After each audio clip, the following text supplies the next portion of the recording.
a fabulous fabric from the land of the five rivers.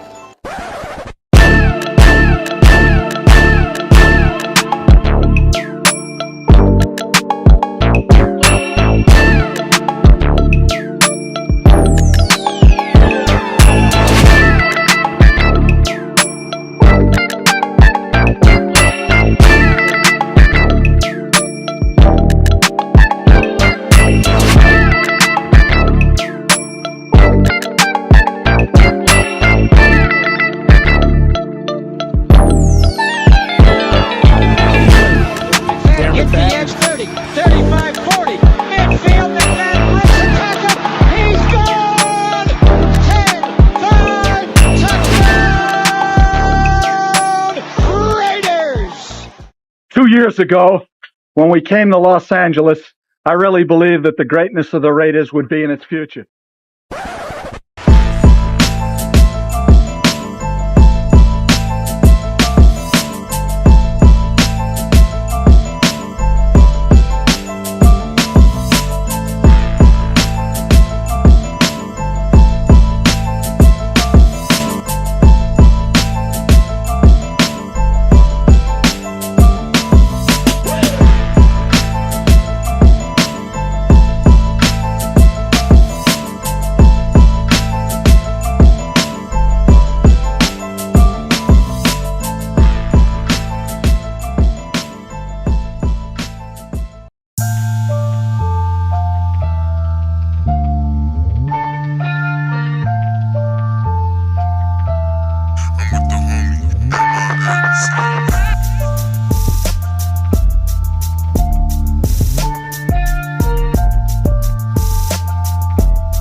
We back.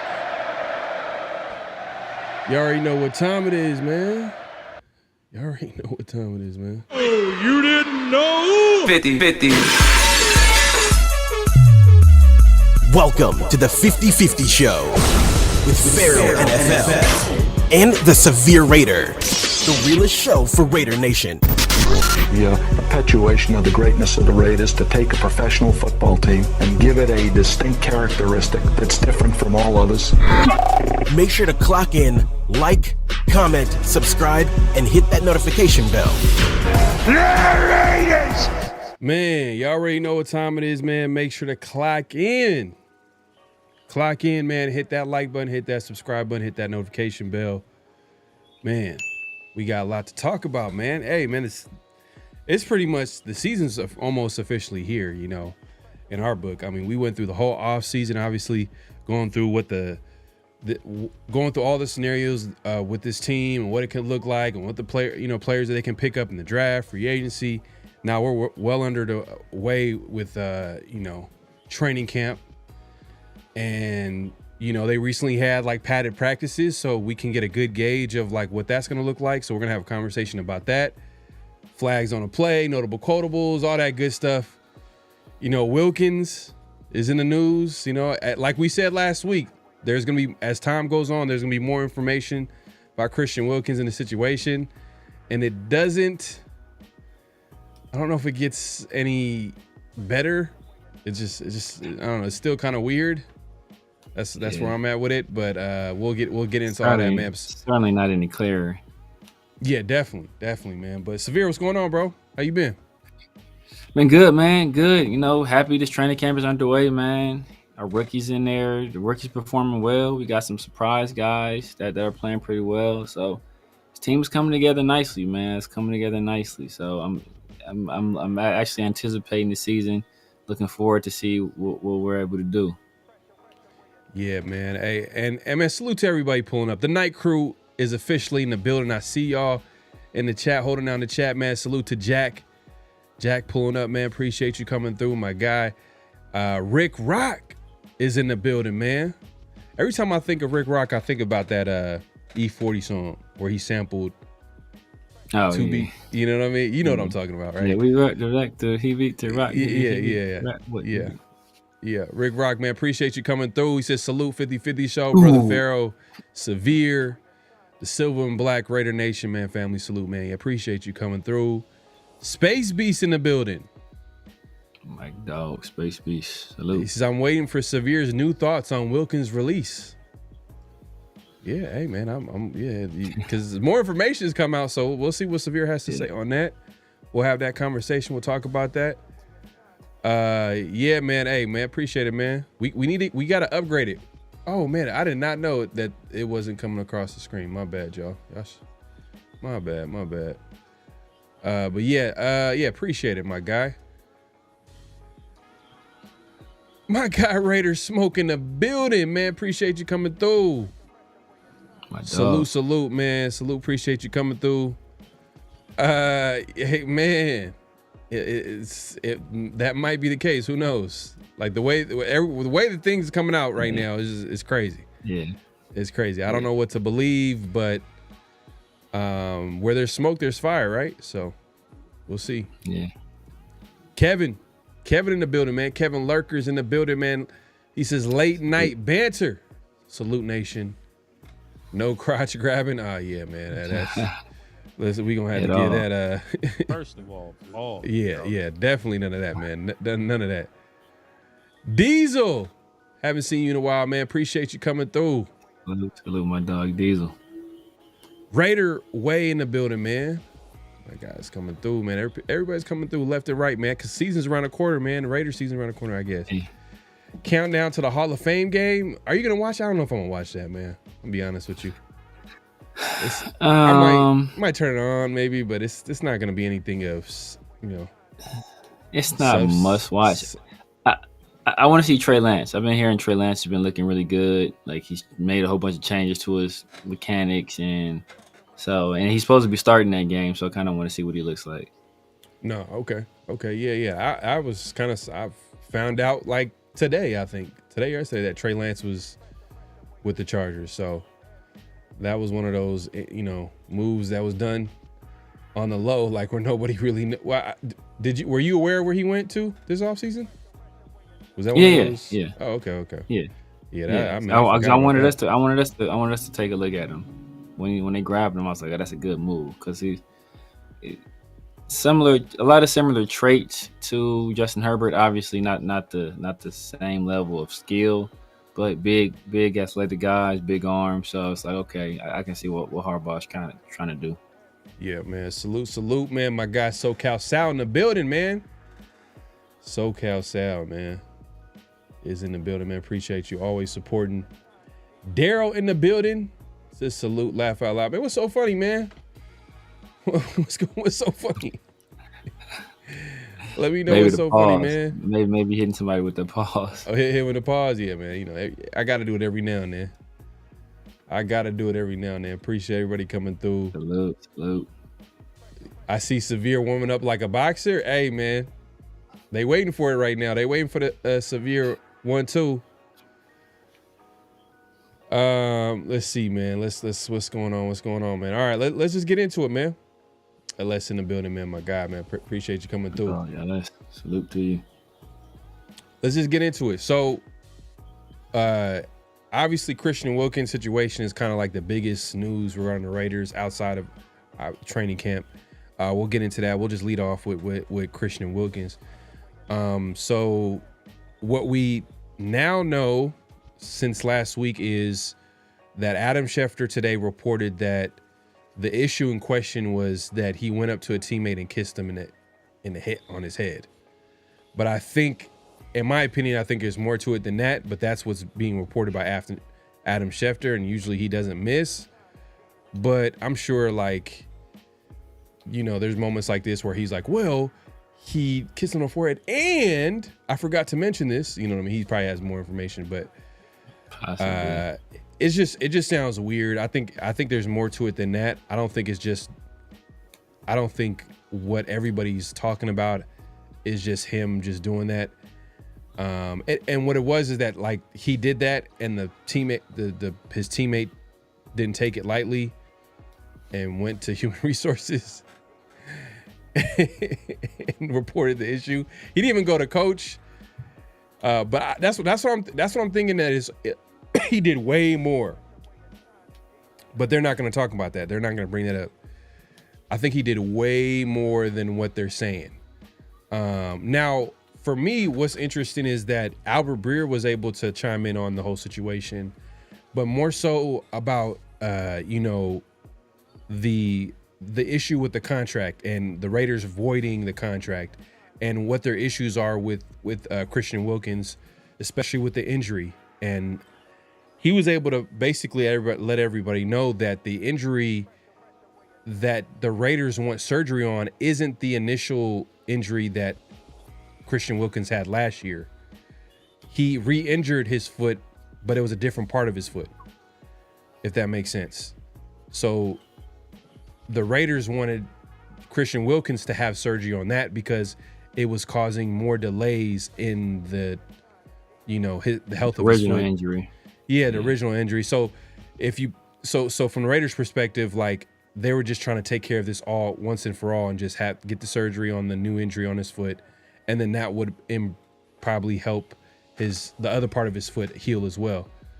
So yeah, I found I thought that was interesting. And I could see where the Raiders are coming from that perspective. But I can also see where Christian Wilkins is coming from. He's like, man, I just got off surgery. Let me just, rehab this. But I don't see, this is where we don't know, actually. We don't know what type of injury he had on his foot, what the options were. Was there a rehab option? So yeah, there's a lot of things that we kind of don't know, but yeah, man. And you know what? Hey, I got to give it to you, Severe, because I was listening to a guy that Raider Nation loves to hate. The guy from was it Pro Football Talk Daily or Pro Football? Pro Football Talk. Pro Football PFT. Talk, right? Yeah. Mike Florio. He's into this types of stuff, like looking into contracts and the wording. And I think we were talking about it earlier. He was a lawyer. I think that's his background.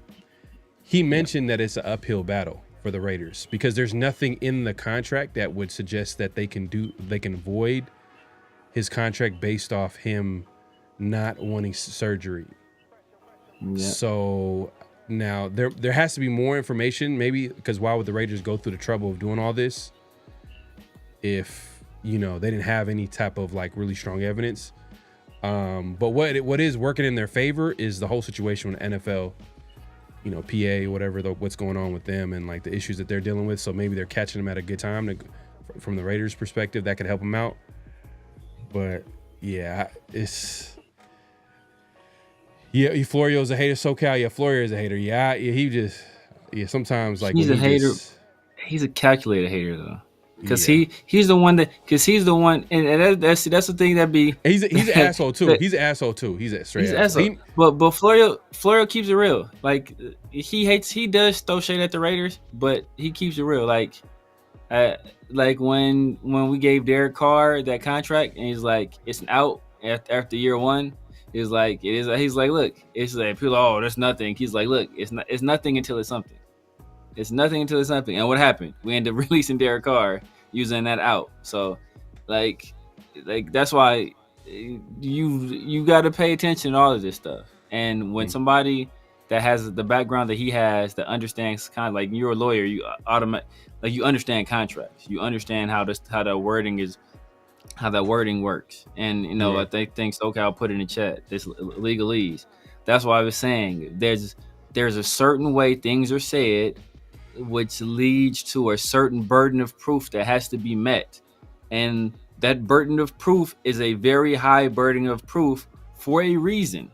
That's why guys sign these contracts, and they put guaranteed money under that protection, because if they put it under the sort of protection that a team can just easily void it or easily find some kind of way to get out of paying it, we'd see that much more often. But it's a very high burden of proof. So I've been saying the whole time, the Raiders would more likely than not happen is that the Raiders made a decision based on a numerous events that they didn't want Christian Wilkins on the team anymore.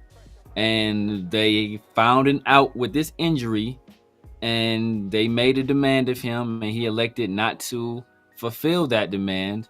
And then they used that as the reason to release him and try to void the money. And there's a situation where, look, we were going to cut him anyway. Mm-hmm. So let's cut him, void the money, go through this battle, and there's a chance that we were able to recoup that money.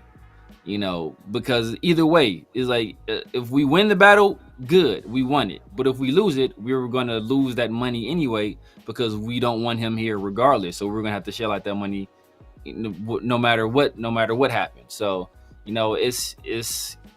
was a no-lose situation for them, because the outcomes would essentially be the same. It can only be the only thing that can come out of this dispute is a better option for them.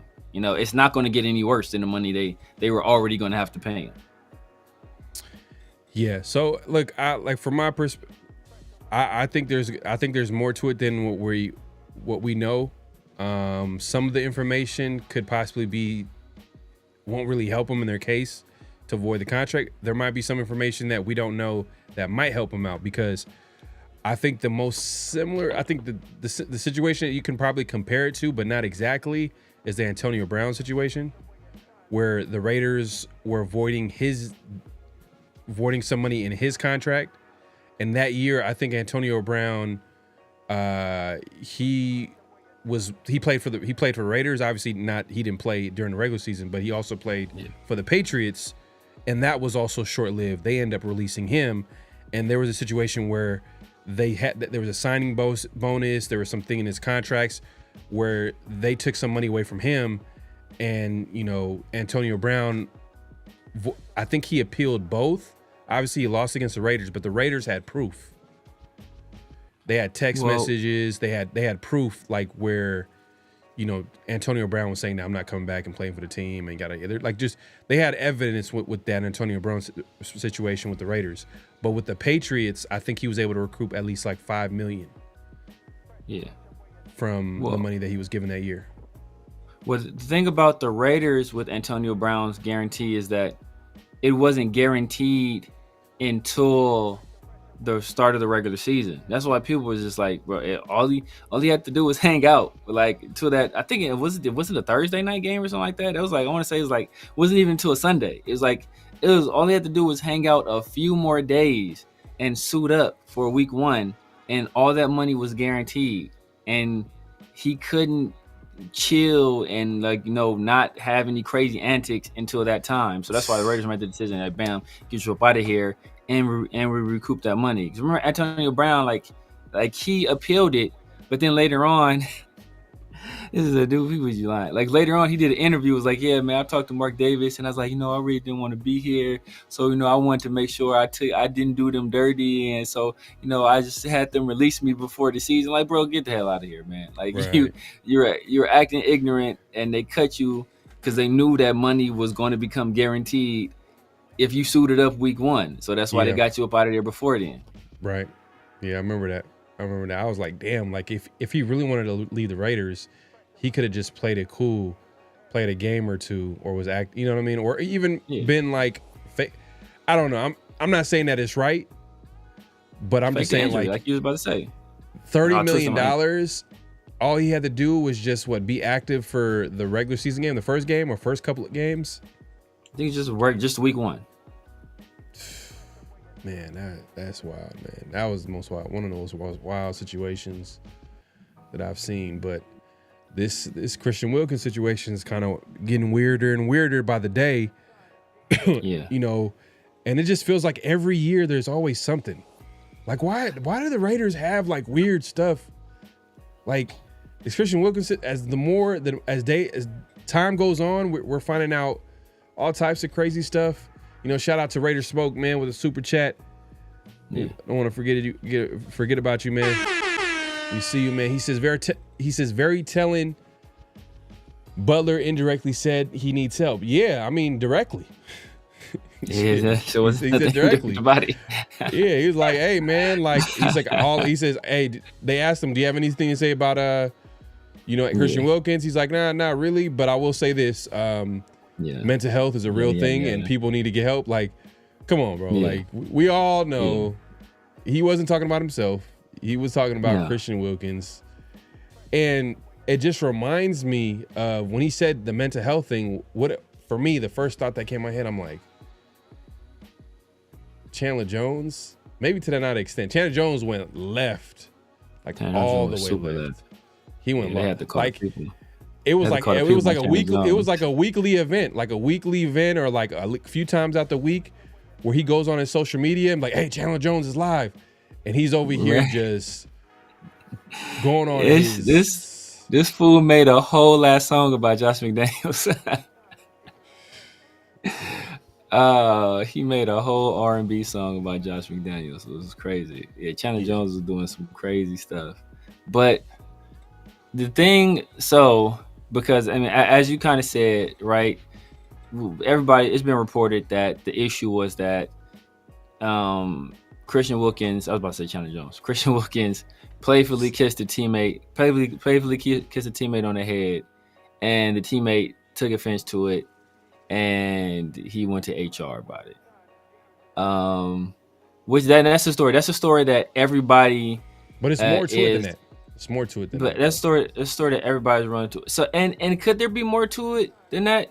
There could be, but let's say so. First of all, I don't even know how to say this without getting us in trouble. Like the person who actually went to HR and said that and told, they are more of what everybody else is accusing Christian Wilkins of than Christian Wilkins is for talent. Like that's some sucker shit, bro. That's just some sucker. Like when you get in these situations, there are two ways to handle it. You check somebody, or you chin check them. So you either handle it with words, like, hey, you know what?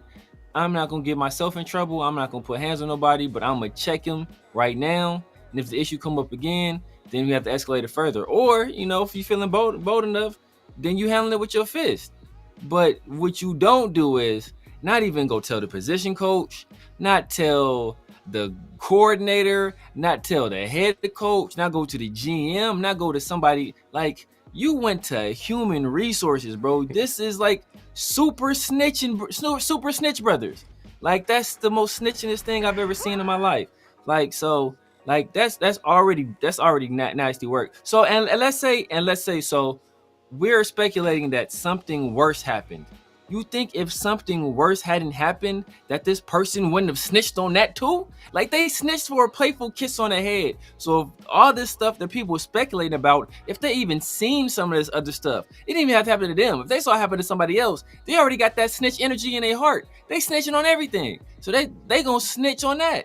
So so that's already off top. And then if something like that occurred, first of all, the Raiders, the reason they wouldn't be attacking that guaranteed money wouldn't be his rehab, because if you sexually harass or sexually assault somebody on the team, that is conduct detrimental, right? That's off top a violation, and you can void the guarantees based off of that. So that would be the avenue they went down. Second of all, AB called Mayock a slur, and they fined him. You think they wouldn't fine Christian Wilkins for doing doing something that egregious. So that's why it's like we got all the best reporters in the game are saying this is what it is, and then we got other people coming in with all this other innuendo, and that's dangerous because especially when it's an opaque situation like that and there's no specificity behind what they're saying. So like perfect example, right? Because you can put things out there and you can make it sound like anything if you're vague enough, but add little details of truth, little kernels of truth, and you can turn anything into a negative situation. Like I peep this. Let's say there's somebody that works for me, right? And I fire them. And then nobody knows really why I fire them. But then it starts to leak like, oh man, this guy, apparently he is gross violation of company policy. He was warned on multiple occasions not to engage in this behavior. And despite those numerous warnings, he decided to persist in this behavior. Behavior he engaged in, it made people in the office extremely uncomfortable. And it just created an environment where people really didn't want to come to work solely because of his behavior. He was the source of it all. So if you hear that, like the first thing you think about is like, damn, like what was it? Like, is he out here like sexually harassing people? Like, what is this dude doing? And it could be something like, okay, you know what? He's putting compost trash in the recycling and he's stinking up the office. Nobody likes it, so people don't want to come to work. But the way you word it makes it sound like it's something way worse. That's why you have to be careful with how you put the stuff out there. And a lot of these people are being very irresponsible on how they're reporting this thing, because we're hearing all kind of stuff. We're in the wildest things, right? Because the imagination is a crazy place. Like Alfred Hitchcock said that better than anybody. Talking about like when he directs movies, like there's nothing that I can put on screen that is going to be more crazy than what the human mind can fathom. So if you leave just enough space for people's imagination to run wild, it's going to go crazy, as displayed by what we've been seeing on the internet over the past few days. So that's why people got to be careful with how they're talking about this. But that's the day and age that we live in, man. Like, it's just the way social media works. If something happens, if there's some type of rumor, people are going to be talking all over social media, and people are going to try to create content. Not to say that we are, you know what I mean? We've said multiple times that like we don't, more information needs to come out. But as time goes on, you have all these insiders come out and say there's some type of incident happening. The incident turned into like a kiss on the head. I've seen some other stuff.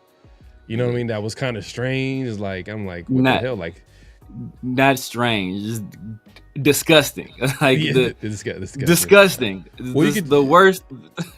You could say all of it was disgusting. Like, yeah, all of it is disgusting. All of it is disgusting. Yeah. But that is the other stuff with the pile and the dude. I was like, bro, what are you like? What are you doing? Look, so when Smoke right here, man, shout out for the super chat. When he says that Butler indirectly, when he was asked about the Christian Wilkins situation, he didn't want to talk about it too much, but then he went on to talk about and say that, people need, I will say this, that some people do need help with mental health. And if they need to talk to someone, you need to go ahead and do so, and yada, yada, yada, which tells me there's more to the story than what people are talking about. Like right now, it's a lot of speculation. Because for him to say that, he's like, man, something ain't right. But what's not helping Christian Wilkins' case is, bro, I had no idea that he was doing all types of stuff on the football field like that. I did not. That move, that move that he did, I don't even want to play the video, but that move that he did when he was with Clemson. My God. Because there's no justification for that, bro. There's no justification at all, bro. At all. There's no justification. He is, bro. Like, I'm not gonna play, y'all. Look, he was in a Clemson uniform, but he's clearly playing for both teams. It's like, I think that's quite obvious. He's playing for both teams. So, and like the fact that the fact that there wasn't more research done about this, because like we had the player, our former Raider John Feliciano was saying like, bro, like everybody knows, like, man, he's a little crazy, or basically like, hey, this is well known knowledge apparently in league circles that like he's a little, hey, so the fact that we thought, I don't know what it was, man. I don't even want to make too many jokes about it, but it's well known knowledge. So, man, shout out to Bosco real quick, man. He says, I feel that they always wanted him out, but I think Raiders trying to recover the most. That makes sense. But I don't know, man, because it's like the timing of it. But to speak to your point, maybe that was their plan, but it's just like, because it is a tough situation for a guy like Spytek who wants to build his team a certain way, Pete Carroll the same way, but they got to inherit a contract like that with a guy like Christian Wilkins. Probably their philosophy is probably not pay that much for a guy that they maybe in their opinion doesn't deserve that much money. You know what I mean? Like in their eyes. Because a lot of people, when we signed Christian Wilkins, even though a lot of Raider Nation was excited, people made a case that he was overpaid. Yeah. Because did he get like top 5 money? I think at the time, 27.5 million. I think he was like the third highest paid ET in the league at that time. And we just seen a recent list about like the top players at the position, and Christian Wilkins, due to the injury, he wasn't even in the top 10 of how coaches and players view, or coaches and executives look at Christian Wilkins. They felt like he was outside of the top 10, but he was hurt last year, so give him benefit of the doubt. But I'm not sure if he would be top 5 even if he was healthy. If you look at some of the guys that at that position, like are they, you can make a case, like it's an argument, like he's not top 5. So at his position, oh yeah, definitely argument. Yeah, I mean, so I think the year before people would, like as you alluded to, people would have had a different tune, but after last year's, obviously. Bosco says, and that player Wilkins felt harassed was tight end Michael Mayer, because it was weird why left, but I could be wrong. Oh, last year? But why didn't they come out? I mean, conceivably, but that happened like before Christian Wilkins was even injured. That, you know how funny that is? Like, imagine Christian Wilkins just walking into the locker room, looking at Michael Mayer, kissing him on the forehead. Michael Mayer he left the building and didn't come back. No, but hey, going back to the mental health thing, what's going on, man, with the Raiders? Like last year, it was Michael Mayer.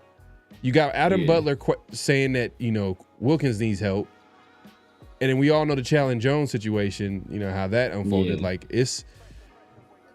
I don't know, man. It's something going on, man, in Vegas. But the thing is, though, each of those situations, like we had heard stuff about Challen Jones before he came to the Raiders. Michael Mayer, apparently, when this happened, he said an incident like this had happened before, or his family said an incident like this had happened before. And then with Christian Wilkins, I guess everybody knew he was that way. But us, apparently, everybody else knew. Oh man, hey, Severe, it's your birthday? On the West Coast, it's like 45 minutes or so. Oh damn! It's Severe's birthday, bro. on the East Coast, it already is. My guy, man. Hey, man. Myra broke it in the chat, man. I didn't even know, bro. You be keeping it. You was trying to keep it on the low. Yeah, I wasn't. Hey, man.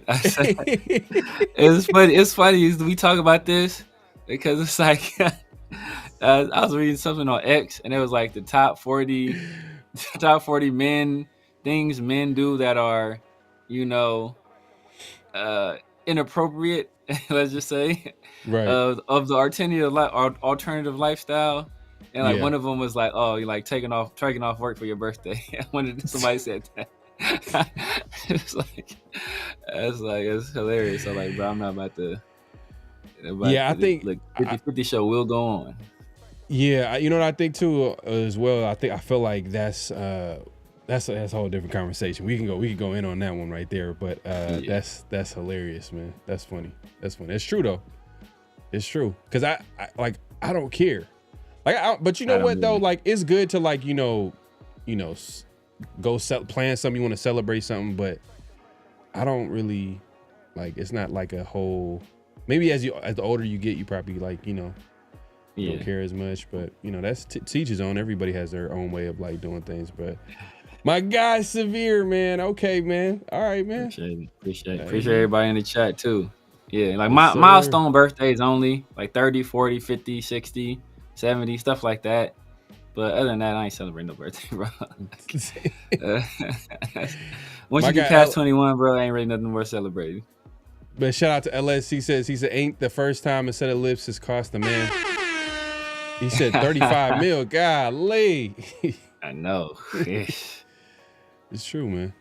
That's the world we live in. That is the world we live in, man. Also had comments hitting Wilkins. No, yeah, that's what we were talking about earlier. Shout out to Smoke. He brought it up, but and we were gonna get into that as well. But that being said, like, I don't want to waste too much time on the Wilkins situation at this point. Like, he's not on the team. Like, as time goes on, it's gonna be situations where we're gonna hear more stuff about it. And to be honest with you,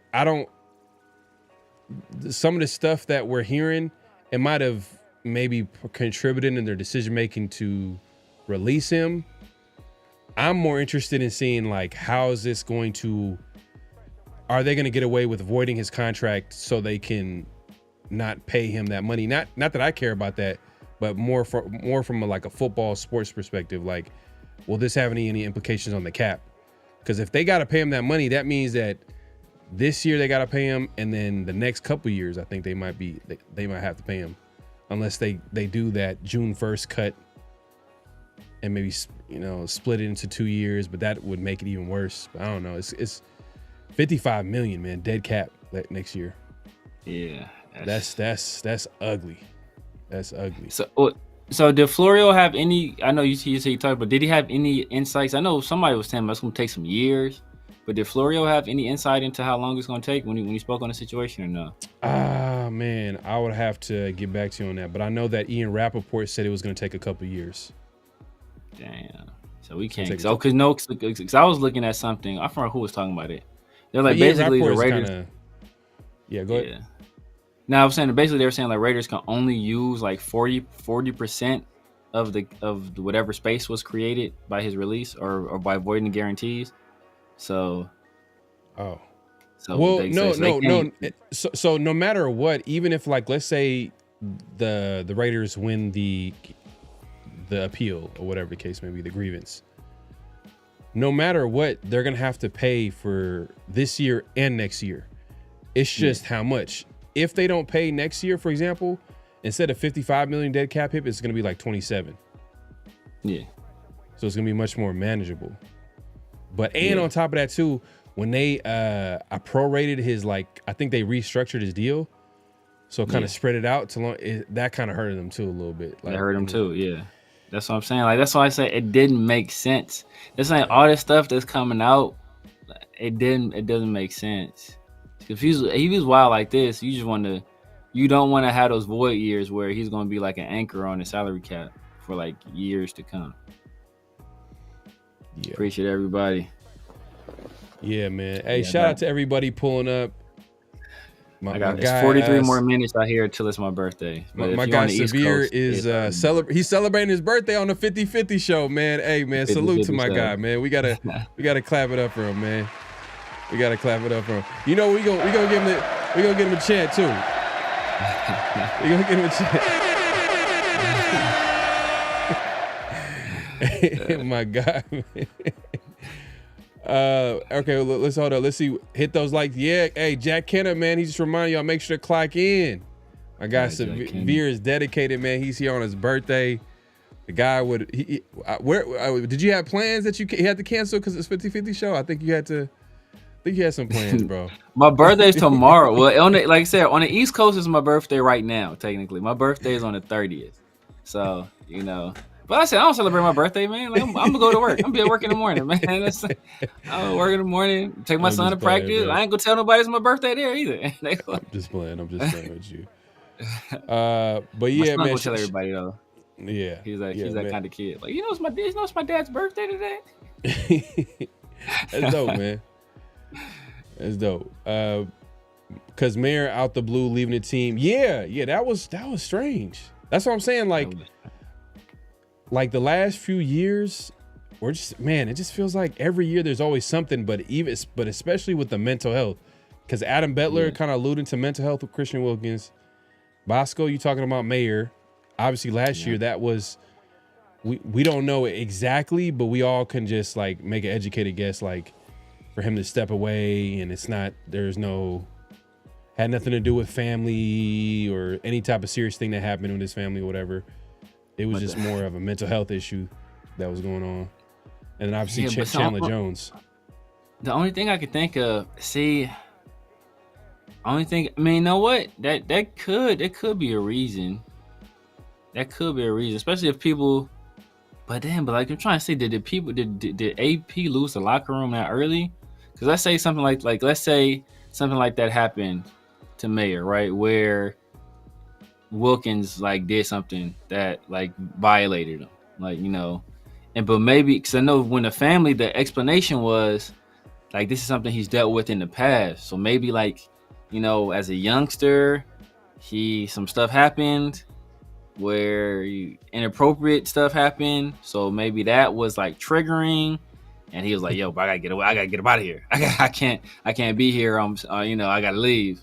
Yeah. But then, like, how did he come back still with Christian Wilkins still there, and how did it not go like higher up to like the NFL or so? That's all. Like, it's a whole bunch of stuff. Man, it's so much speculation. Yeah, I don't think Bosco. I think you're reaching on that one.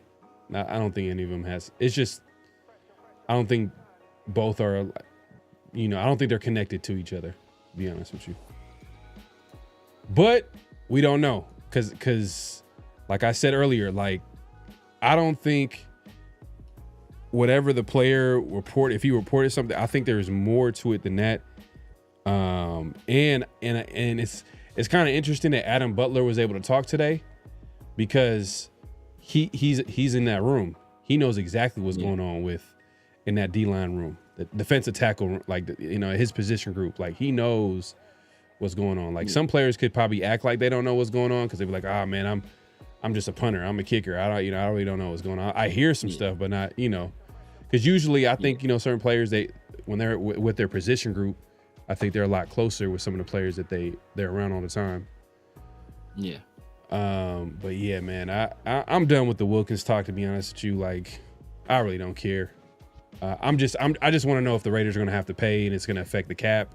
And if it's going to affect the cap, that means they're not going to get players to, that's going to affect them getting players or signing players. But, to be honest with you, the way it's looking with Spytek, he's not going to build through free agency.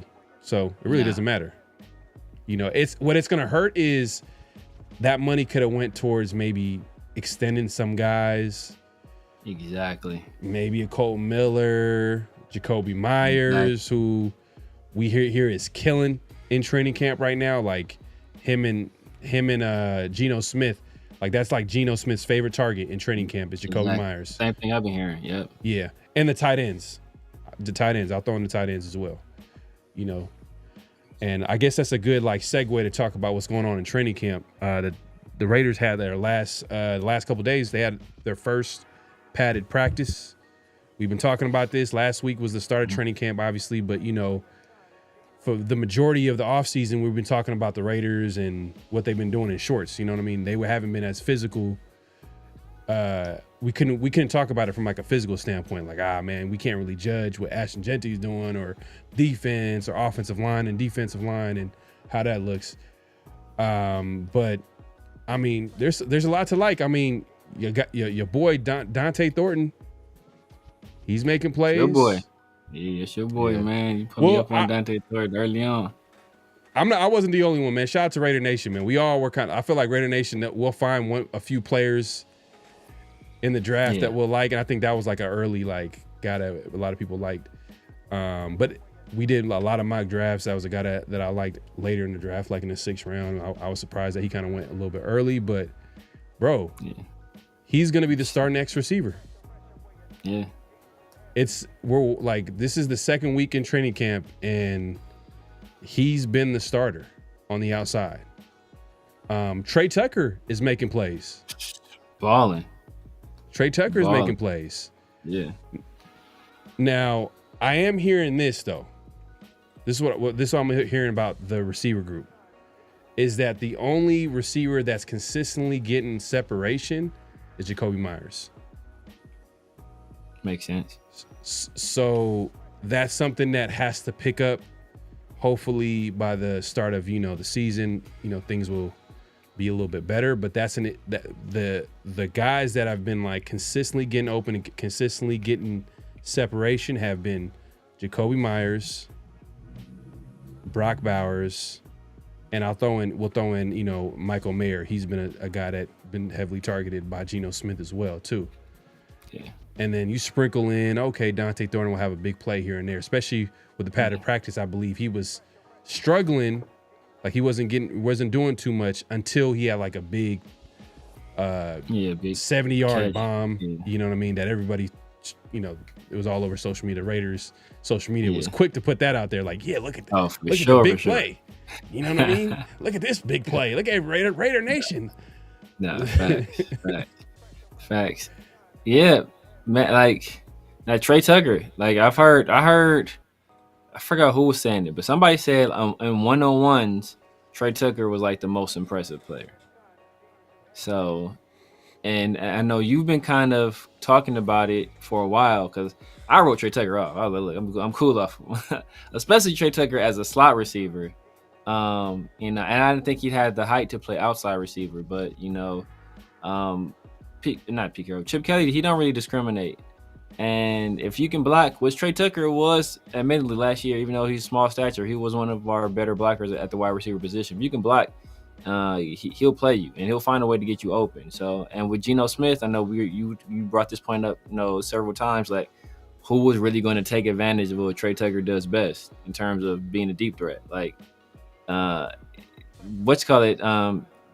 Minshew wasn't going to do it. Aiden O'Connell wasn't going to do it. So now that we finally have a guy that can take advantage of what Trey Tucker kind of does best, which is stretch the field, well, he's going to be more productive because he has somebody that can utilize that skill set. So, it still ain't my favorite receiver, but he's a weapon on the team, and speed is something we've been talking about we need. So we got Dante Thornton on one side, we got him on the other side. That opens up everything for everybody else, including for Ashton Jeanty in the run game. So if we can get some production out of both of those guys, I mean, that's only better for us. But I think though, like I know the beat writer, the point that he was trying to make that like, some of these guys are not really getting a lot of separation. But to be honest with you, I'm not looking at Trey Tucker and Dante Thornton to be high volume receivers. We already have that. Exactly. Brock is going to get a whole bunch of targets. Jacoby Myers is going to get a whole bunch of targets. We're going to run the football. Chip Kelly is going to want to run the football. Pete Carroll is going to want to run the football. Ashton Jeanty, man, I think he's going to be a threat in the pass game, bro. I was seeing some of definitely. The way he was like, setting up like the linebackers and the safeties that were guarding him. I'm like, ooh, that was a nice little route. Like it looked natural. It wasn't like stiff or anything like that. It was like he got a nice little a little bit of a wiggle to his like skill set when it comes to running his routes. And I think shout out to Rundown, he had a clip that he put up on his social media, and I don't know why Raider Nation does that. Like some people do this. I won't say Raider Nation, but someone was like, oh, they posted a clip, but it was like a view of a play where he easily beat whoever was guarding him. It was like a one-on-one drill. It was Amari Gainer. Was it Amari Gainer? Okay. Shout out to Amari Gainer. We haven't really heard a lot. I don't know if his days might be numbered on the team because I feel like we haven't really heard too much about him compared to some of the other guys in front of him. But that being said, Ashton Jeanty easily beat him up the sideline, and he actually even held him. But the ball was thrown, shot to run down. He had a really good view of it, and you could see, Ashton Genty kind of like stretch out, but he ends up dropping the ball.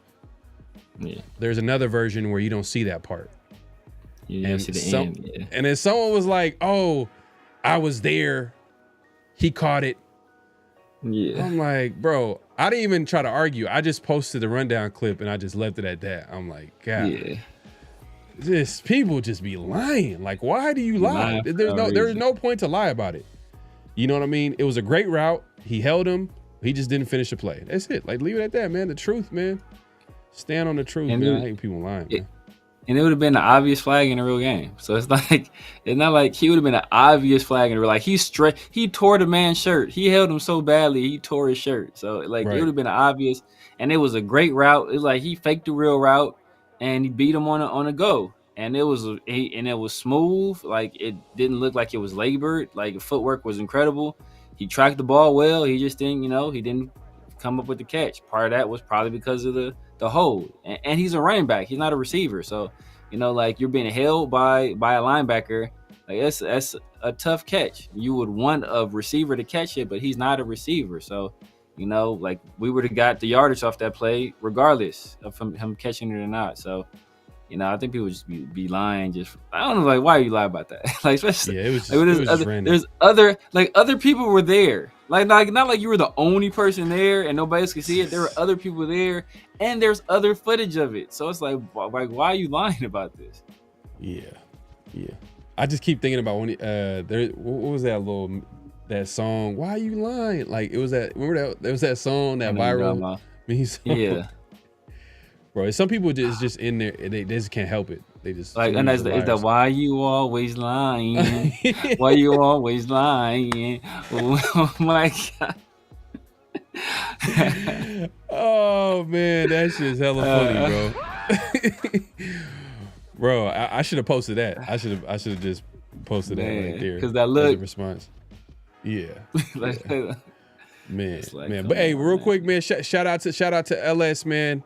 My bad, man. I appreciate this too. He says, I think we should look at Traylon Burks. Man, his situation is kind of messed up. I heard he was killing in training camp, or he was playing well. He was well enough to at least be, on a roster. But I guess it wasn't that well because he ends up getting hurt. Serious injury. He gets a really serious injury. Collarbone. And broken collarbone. What they're planning to do is he's going to be on IR. They're gonna I think he's gonna be on IR, but they're gonna, as soon as he gets healthy, they're gonna release him. That's crazy. Hey, the NFL is ruthless. They're ruthless. I thought they were going to release him with the injury settlement. That's what they originally. So they changed up their plan. That's cold. That's cold, man. That's cold blooded, man. That's cold. You keeping the man from getting paid. You keeping him from getting paid. Yeah. But is Traylon Burks gonna be? Man, it's kind of hard to say. That's like next offseason. Yeah, I mean, it's hard to say, to be honest with you. Yeah. And he hasn't really done. I wanted to bring him in before, because I know there was speculation, there's NFL rumor mill stuff that hey, you know what, a imaginary trade whereas the Raiders trading a seventh for Traylon Burks. I'd have been cool. Traylon Burks was the first round pick when he came out of Arkansas. He was supposed to be like the AJ Brown replacement, and then he's just been hurt every single year. Every single year he's hurt. No, that GM got fired. That was stupid. Why would you not extend AJ Brown? What was the whole thought process of not doing that? His thought process was he wasn't thinking ahead, bro. And now receivers get paid. They're actually one of they're a premium position now. That's they get picked in the top 10, top 5, top 3, whatever you want to call it. Those are high premium. And AJ Brown is one of those dudes. He's top 5 receiver. You know what I mean? So in the NFL. Definitely. And they didn't want to give him an extension. And then they traded him away that offseason. They draft Traylon Burks. And Traylon Burks, he hasn't really done anything since he's been in the league. Some of it has to do with injury, and maybe you can say the quarterback play and the instability at the coaching staff and whatever you want to call it. But yeah, I mean, there's talent there, but I don't think he's going to be able to contribute this year. I think he needs to get healthy, and that's probably going to be like maybe next offseason. And by that time, I'm not sure if the Raiders are going to even like be. I don't know if they're going to be at that point to consider a player like him. I mean, they're probably going to use. They're going to have other options. They can have the draft. They can sign a player. You know what I mean? So who knows? We'll see. Yeah. And plus, they just got Jack Bech. They got Dante Thornton. You know, Trey Tucker I think Trey Tucker has one more year this next year. Yeah. Real quick, you just mentioned Jack Bech. That's a guy we forgot to mention. He actually's been standing out a little bit, especially with the padded practices. He's running with the twos. Yeah. You hear a lot of like him connecting with Aiden O'Connell, but like he was able to like make some contested catches. Like right when the physicality part was introduced, Jack Bech became a factor. So that's a good sign. When it gets real, Jack Bech is going to come. It seems like he's going to be more involved. He was making plays out there. That's a good sign, because we didn't hear a lot throughout the offseason. We didn't really hear his name too much, I think. And I remember Brock Bowers, not Jack Bech, but Brock Bowers made a comment about how like his head was spinning trying to learn this offense, this Chip Kelly offense. So I can only imagine for a rookie, the rookies like, you know, Jack Bech and Dante Thornton, like how they have to adjust to it, because they're like, you know, they're rookies. They're coming into the NFL and they got to learn like Chip Kelly's offense. You know, they're not veterans, so they can't hit. So that there might be a little bit of learning curve too. But once they start playing, once players start playing fast, a guy like Jack Bech, then we'll be seeing it. And when the pads go on a little bit more, we'll be able to see him kind of step up. And I think he's been stepping up a little bit. We've been focusing too much on the offense. Oh, do we want to save this? No, we can talk about it. We'll stay on the offense, and we're gonna go to the defense. Hey, I mentioned this on social media on X, and I was getting pushback. Oh, what are you talking about? JPJ is gonna be the starting center. You know, like there is no competition. He's just there to like prepare himself, like so they can have a backup center. And this is in regards to JPJ and Meredith. And I made a post saying that it'd be crazy with all this offseason hype for JPJ at center, and he's the starting left or right guard. Because I'm thinking a loser of JPJ. There's no way he's not going to start. There's no way that he's not going to start. So if he's not going to start, then that's a whole different conversation. But I think that the reason why I'm saying that is because every other day they've been switching off.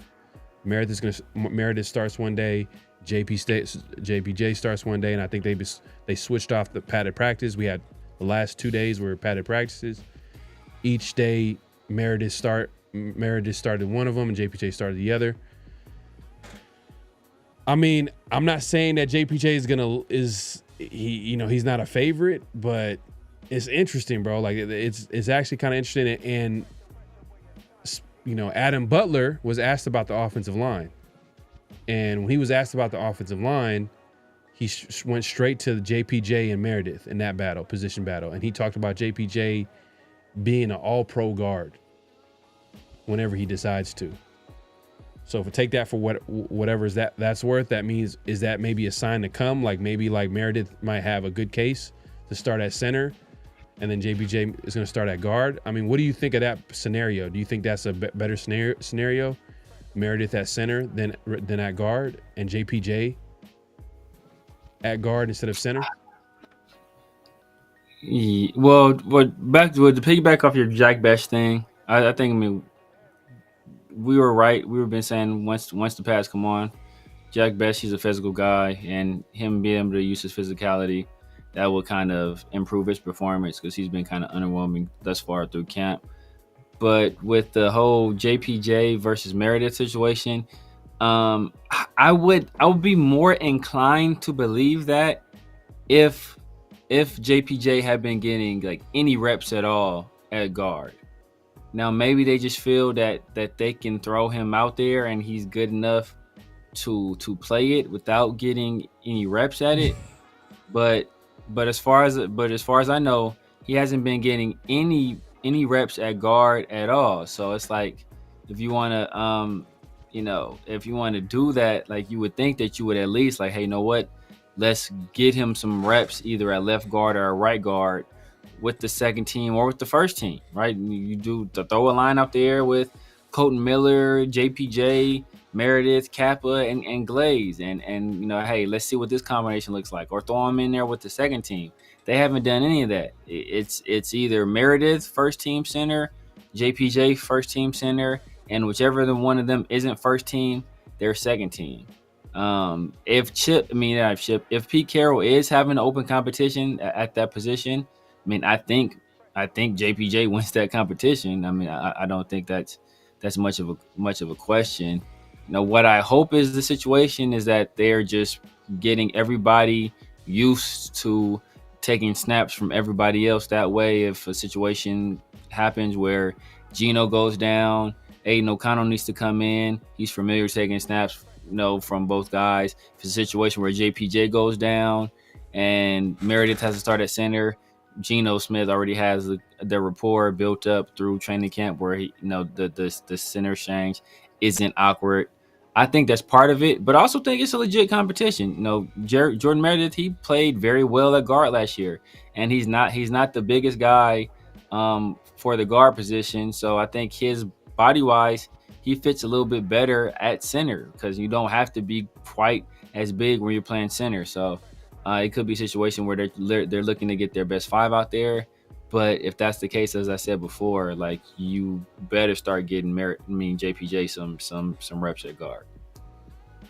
I think right now they're in the process of figuring that out. That's what it seems like, because it's one thing to be like, oh, we're just doing this insurance policy so Meredith will be prepared, but you're not going to do it to this extent where you're taking the entire day, like 4 days, full days, and it's like every other day at this point. Well, over the weekend, I think it was like 2 days out that weekend, although not in pads, in shorts, it was Meredith at center back to back. Before that, it was JPJ at center.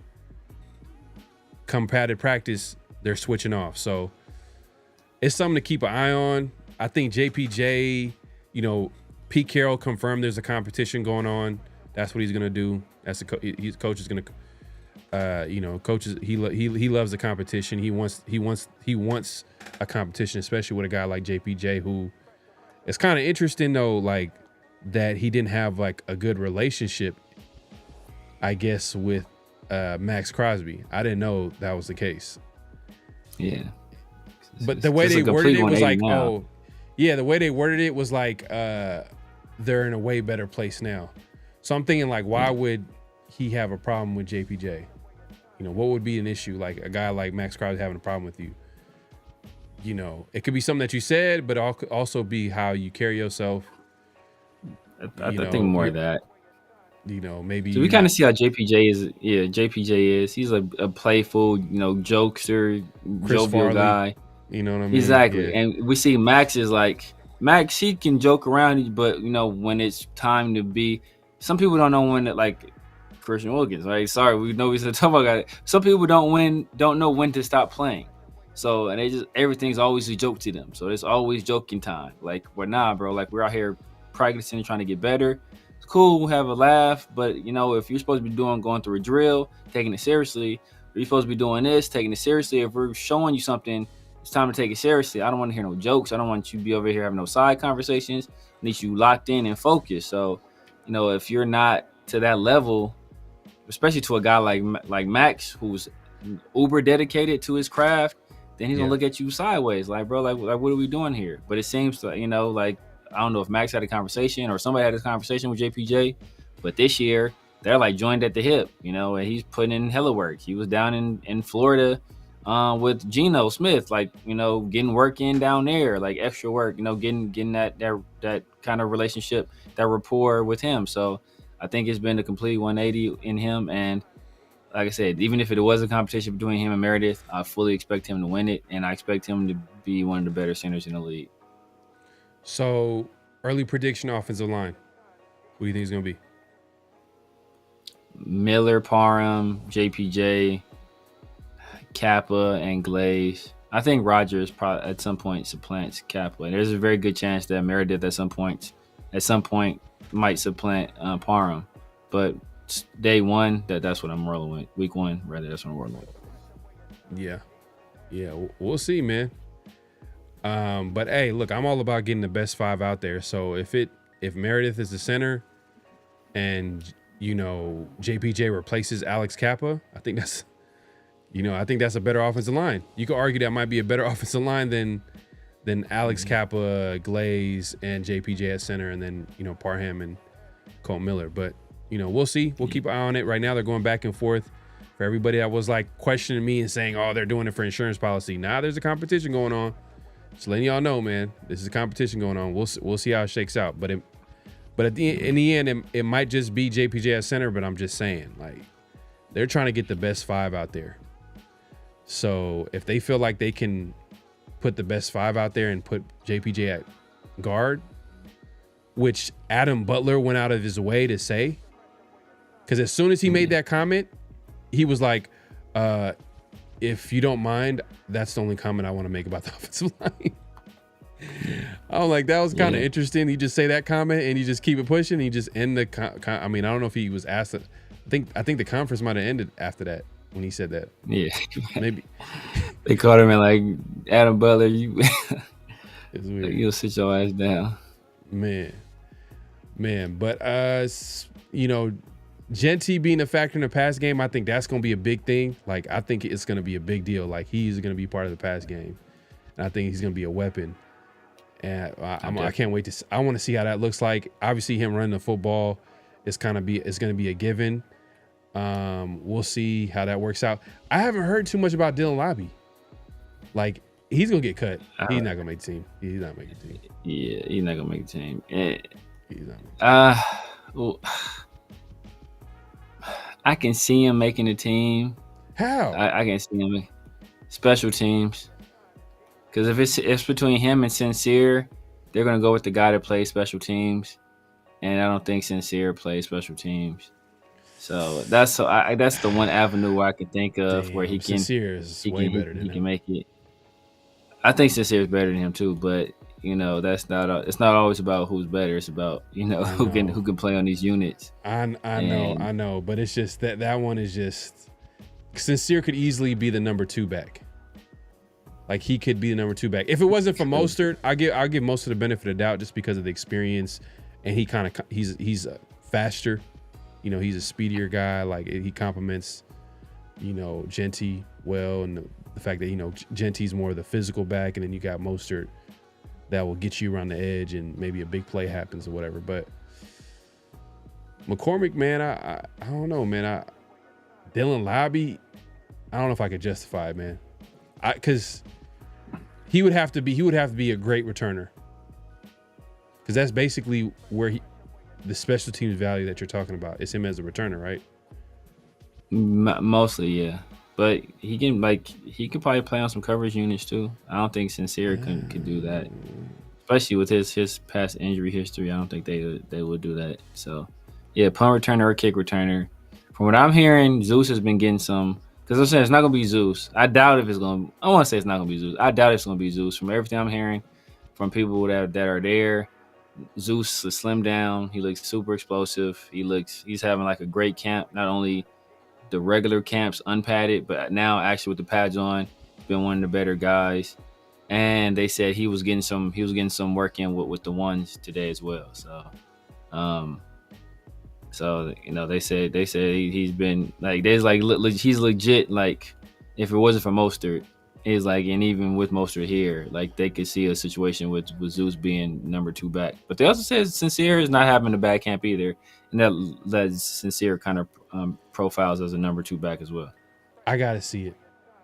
I'm not gonna lie. And before I buy in with Zamir, I just gotta see it. So whether that's preseason, and because how many running backs are gonna make the team? Like, what, 3 to 4? 3 to 4? Yeah, 3 or 4. I'm leaning 3, but maybe 4. Because they're not turning a fullback anymore. So, and they're gonna want to run the football. If you're gonna want to run the football as much as what the Raiders are gonna do, then like it makes sense to like make sure you got some depth at that position. Yeah, I mean, we talked to offensive line, wide receiver. Gino looks good.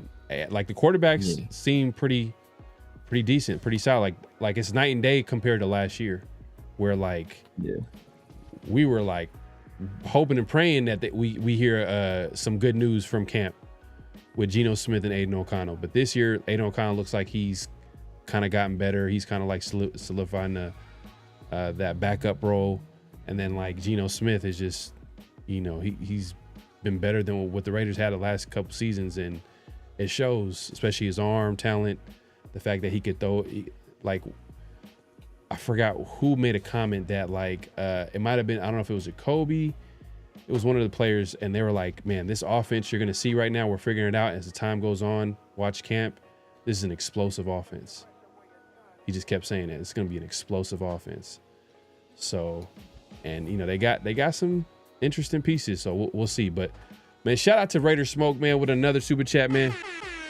Another one. I had you up here, man. I seen the comment, you know what I mean? I guess it's a good segue to talk about the defense. He talks about Devin White is killing it. Love what he said in the presser. Sounds like he's healthy and mentally in a better place than he's been in the past. Yeah, facts. I mean, Pete Carroll, like he was talking, Pete Carroll saying that, Devin White is back. Yeah. I think that right there should tell you everything you need to know is like they are excited about Devin White. I mean, he's on a really cheap deal. So like crazy cheap. And he's only 27. That's the crazy thing. He's only 27 and he's making plays like the last, couple days with the padded practice, especially making interceptions. I'm not sure if he's forcing fumbles, but these deflections, he's rushing the passer. I think he got a pick. He got a sack at least. He's all over the place. Yeah. Let him tell it. Ashton Genty ain't won a single rep against him. But I think I seen a drill. Was it Rundown? I think Rundown might have posted where Ashton Genty had him falling on the ground. I don't know if it was Devin White that I was guarding him. I don't know if it's Devin White. I don't know. I got I retweeted it too. I think he said it was let me see, man. Rundown, man. Shout out to Rundown, man. He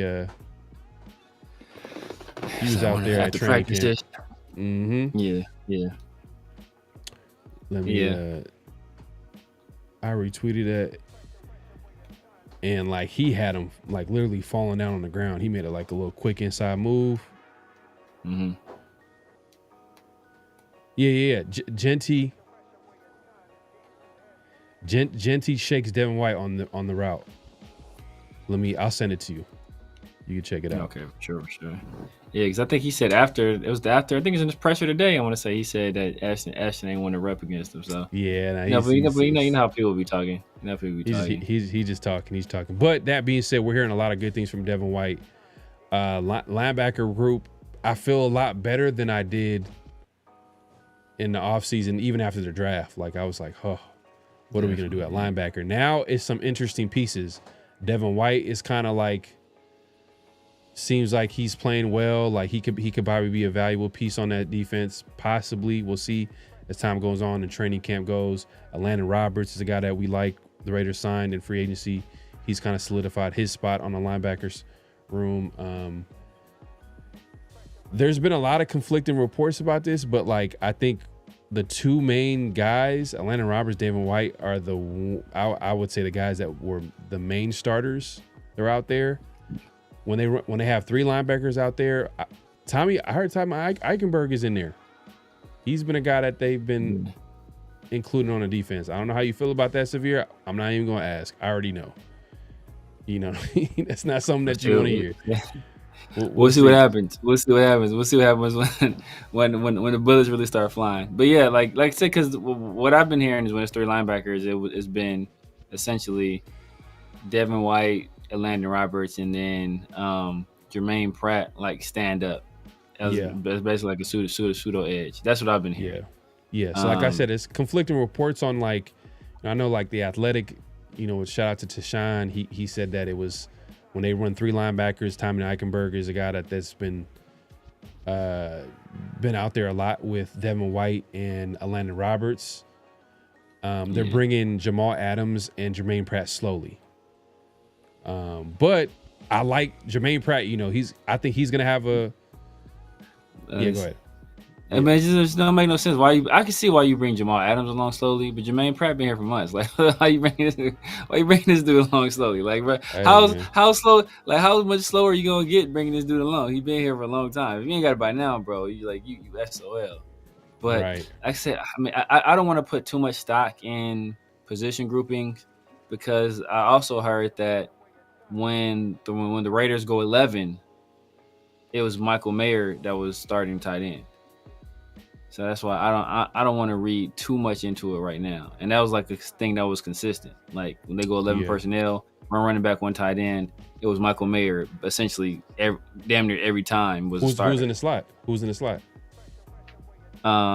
They didn't say. But I'm pretty, if it's 11, I'm sure it's Jacoby. Oh, okay. I'm just saying because they might move. If it's 11, So it might move Brock out to the slot, but they would consider him a tight end at that point. Yeah, I guess. They would still say. So it would still be 12. So that's saying when they say it was 11, it was Mike. That's why I was like, we want to look at it, but like I said, I'm not reading too much into it. Like I said, they're saying Zamir White getting first team reps. I mean, like saying the fact I was more concerned with the fact that he's been looking impressive while getting first team reps. But I heard that when they're like putting their running backs in order, it's still Genty, Mostert, Sincere, and then Zeus is like fourth in the pecking order when they're like going through like drills and stuff like that. So like we got to read what into it what you will. I don't know how you feel about this, but like this has also been talked about is that the offense and defense has been going back and forth.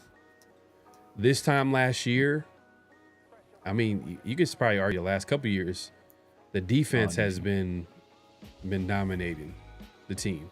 And, the excuse at the time was like, well, the defense is always going to be ahead of the offense and they know the plays. So it's kind of easy for them to like really, but they've been saying it's been going back and forth with the offense and defense. So I don't know if that's a good thing. I don't know if that's a bad thing. I mean, how do you take that severe? Because it could be like, because the Raiders lost a lot of key pieces on defense this offseason.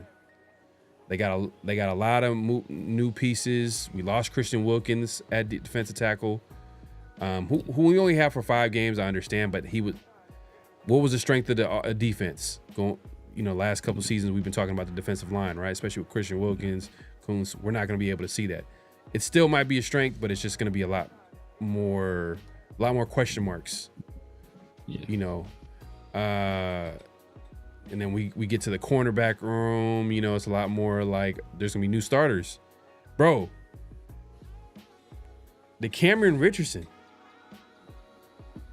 Is he gonna be the starting outside? No one called that. Like, I don't think anybody would have predicted that. The Cameron Richardson right now, like it's early, but he's been a guy that's been playing with the ones. Stokes has been there exclusively. Like he is you kind of almost could pencil him as a starter right now because from OTAs to training camp, he's been consistently the guy on the other side.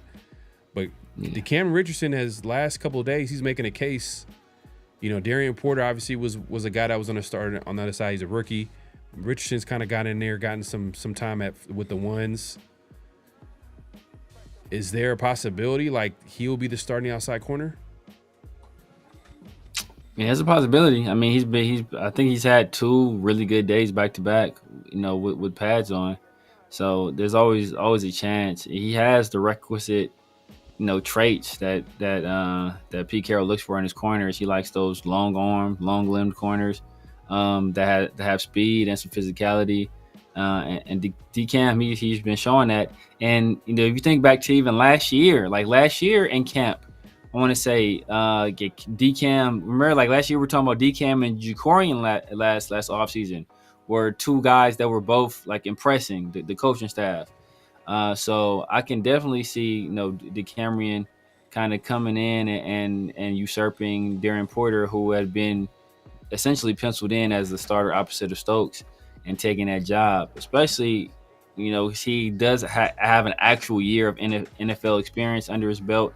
I know a lot of us want to remember, because it's impossible to forget how he got done in that Chargers game. So like that's kind of the last thing that sticks in our mind. But he was coming off an injury, earlier in that year. So we kind of don't know where he was in terms of his health. I know the expectation is if you're on the field, we assume you're healthy and we expect you to play as such. But he was a rookie, mid-round pick. It's his first real NFL game action. So maybe you want to gave him a pass on that and kind of wipe the slate clean. What we drafted him in the 4th? In the 4th, yes. Definitely 4th? Okay. 4th, yeah, 4th. Okay. Another corner that we drafted in the 4th the year prior, not last year, but the year prior, I think he's a guy that he's probably going to be right now. Like they're kind of, some people are saying that he's like the 4th corner. And that's, I'm forgetting his name right now. Jacorian Bennett. Jacorian Bennett, man. Is he going to get cut? Is he going to be a surprise cut this year, or do you think he's going to be? Because it's kind of strange, bro. Like I understand that new regime, new defense, new offense, whatever, new coaches come into the building. They're going to have their players. There's always going to be that one player that you might think, oh man, like there's no way that you can release or cut or get rid of this player. But in the eyes of that coaching staff, they're going to have their opinion on how they want to run their defense. In this case, Pete Carroll, he wants fast and long corners. You know what I mean? He wants like guys that have certain measurables that could be on the outside. And Jacorian Bennett, from a height standpoint, he might be there, but like I don't think he has like the longest arms, I guess. So yeah, but height and speed though, he's there, and he played well last year. I know he got hurt, and that's been an issue for him his first couple of seasons in league. But last year, when he was healthy, not his rookie season where there was a little bit of like a learning curve with him as a rookie, but him coming into last season, the way he started the season, he was our best corner hands down, not even close. Oh. Consistent out there. Jack Jones, I thought was gonna have a big year. I was fooled. Yeah, we all did. I was fooled, bro. I was hoodwinked, man. I was fooled, man. Jack Jones was not the player I thought he was gonna be last year. But Jacorian Bennett was everything I thought, Jack Jones could be. I mean, you could probably argue that he probably needs to force some turnovers, but he was Mr. Consistent. You're not gonna get a big play on him. I don't know if he had a touchdown. A guy scored a touchdown on him. I'm not sure. I don't even remember if anybody scored a touchdown on Jacorian Bennett. I don't remember either. Yeah, so I don't think so. It's crazy that we go from that to like this dude is the 4th corner. I mean, I don't even know if that's want to say it's a great problem to have, because this might be a case of he's just not a player that fits into their scheme or whatever the case may be, or Pete Carroll's prototypical corner. Because if there's one thing that Pete Carroll's going to have a say on, it's going to be corner, for sure. For sure. He played the position. He was a former secondary coach. He's a defensive guy. He built the Legion of Boom out there in Seattle. So if he's one thing he's going to have a say in is a corner, and it shows, man. Eric Stokes is the starting outside corner. He drafted Darian Porter, who's been the starter the entire offseason up until, DeCamerion Richardson's kind of like making a late, move to maybe probably take that spot away from him. So there's a competition going on with Darian Porter and DeCamerion Richardson.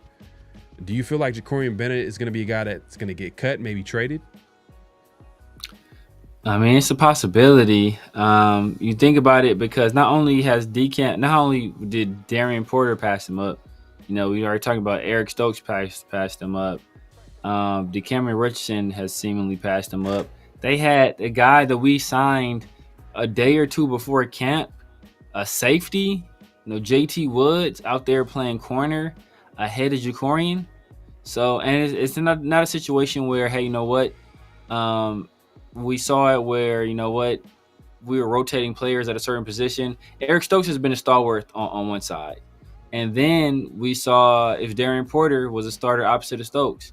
And Jacorian Bennett was getting work behind him.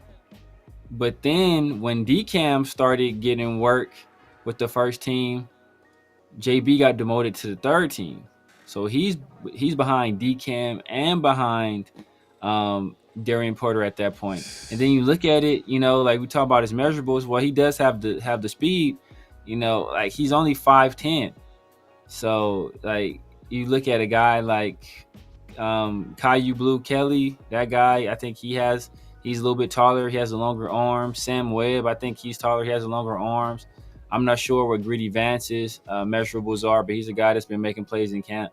So if he has a requisite, height and speed and arm length, he could be a guy that could say, hey, you know what? We really don't need Ja'Cory Bennett. We have all these other guys that are kind of prototypical for what I look for in a position. And despite how good, Ja'Cory was last year, he could be the odd man out. It's almost like a Cleveland Farrell situation, where Cleveland Farrell, he played pretty good under Paul Gunther, but when Gus Bradley got there, it's like, okay, you had a pretty good sophomore year, but you don't fit my system, bro. So I'm sorry, you're the odd man out. Yeah, man. But I think his is crazier to me, man. I can understand Cleveland Farrell because he kind of didn't really live up to his draft stock. I mean, we all kind of knew it. Like he was a big reach. So there was that part about it, but I get what you're saying. His skill set wasn't what Gus Bradley was looking for at edge rusher. But I just think that, man, Ja'Cory Bennett, man, I don't know, that one's kind of shocking to me. It's crazy to just see it in real time. Like I know he's coming back from an injury, and I think that's what the whole message was. Oh, once he gets healthy, he'll get back into base. And right now, he's kind of he has an uphill battle. I'm not saying even to make the roster. It's more so like the Raiders probably in their minds probably could make a decision and say like, hey, could he be trade bait? Can you get something from Ja'Cory Bennett? I would want to keep him, but like, is he too good of a player to be a fourth corner? You might be able to you might be able to flip it. Yeah.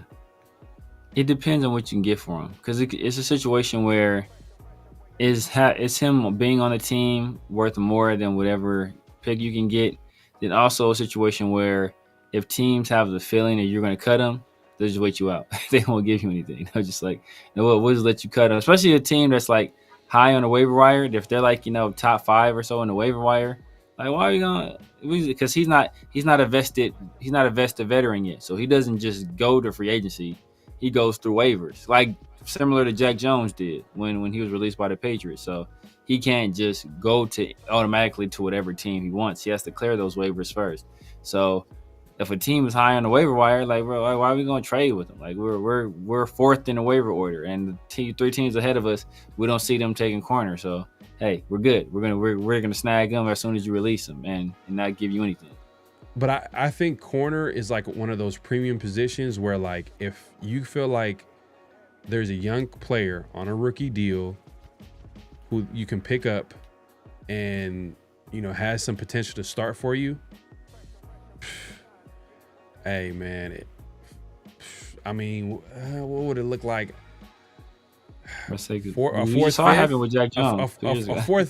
fourth, fifth would be like that. I know that would be too much. I know, but that's like, I'm trying, because he was drafted in the fourth, huh? He was drafted in the fourth. Yeah, you looking at maybe, because if teams smell blood in the water. So if they know you about to release them, they'll just wait you out, bro. Or they'll drive the value down so low.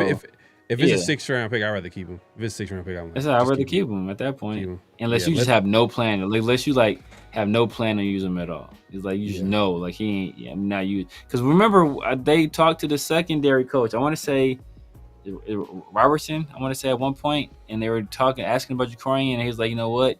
He brought up the shoulder, and he's like, you know what? Ja'Cory is really he's having a difficult time, like, adapting to the technique and to how we play it here. And then, like, that happened kind of early on in the process. So I don't know if those struggles are lingering and he's still not quite getting how Pete Carroll and how, I think it's Marcus Robertson, how they want the position to be played. So maybe they're still struggling a little bit. Maybe he's still struggling a little bit, with that aspect of it. And if he is, I can see them being like, you know what? We ain't got no time to be waiting for you to get this. Like, we got other guys. Hey, man, shout out to Coach with the super chat. He says Tommy was getting first team reps. He was. He was. Yeah. They were putting him in there, but yeah. We'll see. We'll see how that shakes out. Yeah, we shall see. Collier low-key runs like McFadden. Is that one of the running backs that we got? I think we picked him up last year. I think he was getting run over Dylan Libby last year. Forgot what game he played in, but I don't know. How is he explosive? I don't want to say like I would say like McFadden, but McFadden was explosive, bro.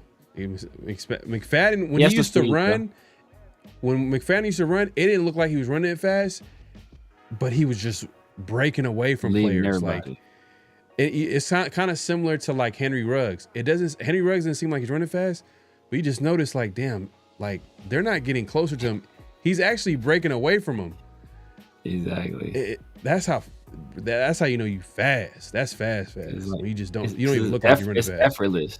It's effortless. Like their gait and their stride is just like you're like, dang, these dudes are just moving. Right. Yeah. I mean, and then as far as the defensive line, I haven't really heard too much of them getting pressure. I don't know if it's a good thing. It's kind of early. It's hard to say. I mean, it's a couple of padded practices.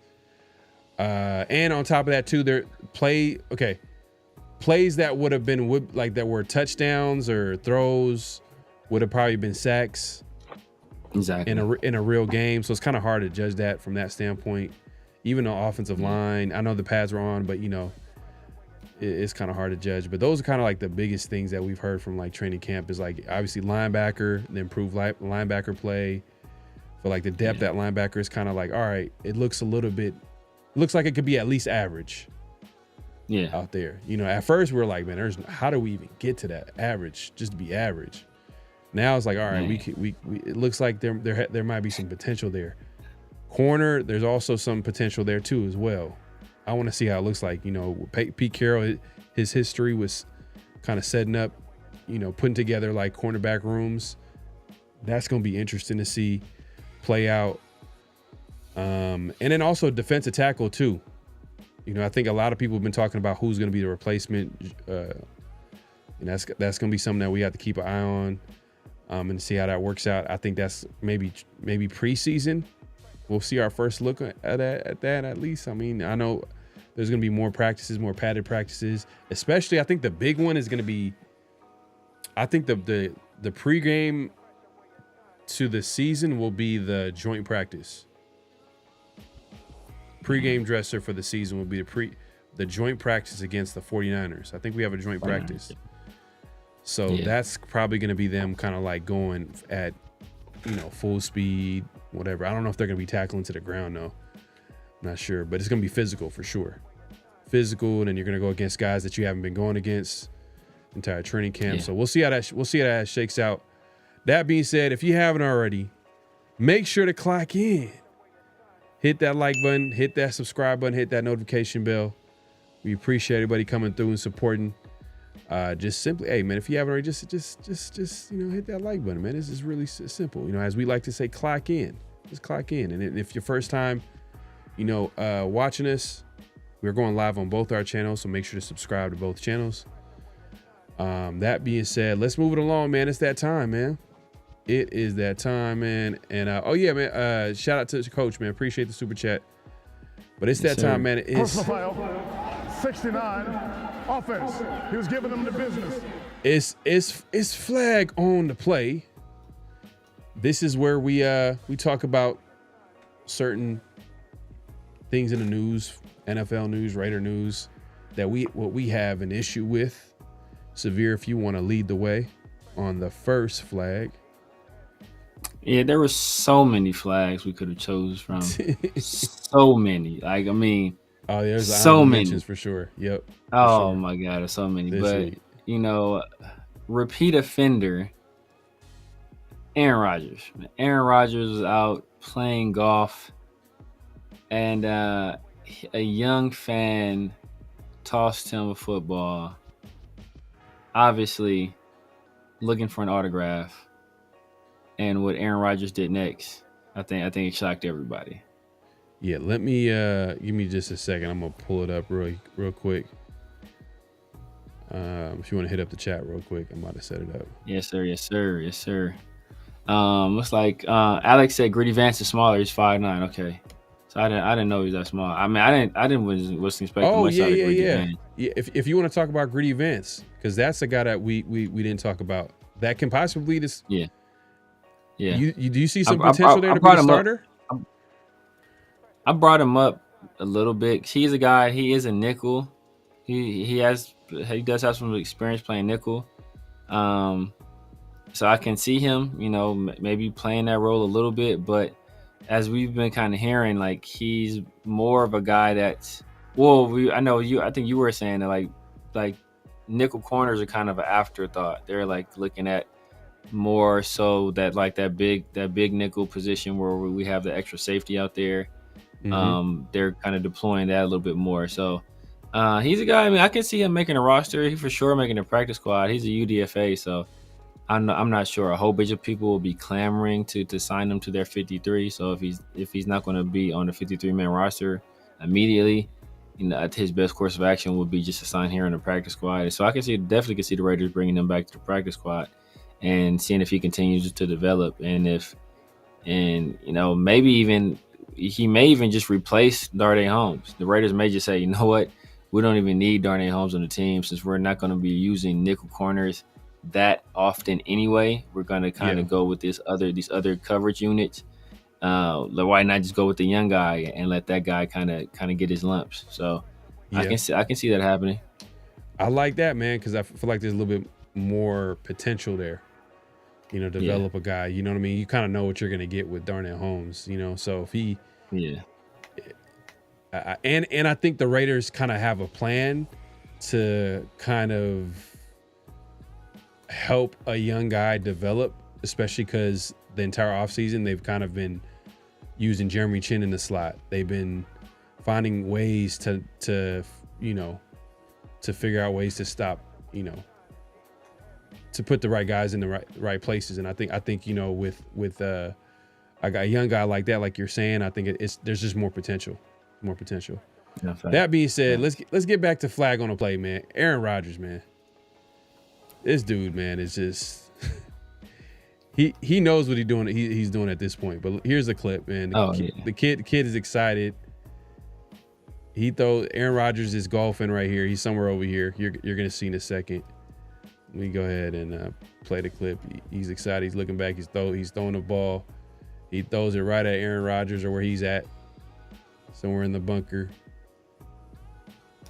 He picks up the football. He looks at him, and he just throws it in the crowd.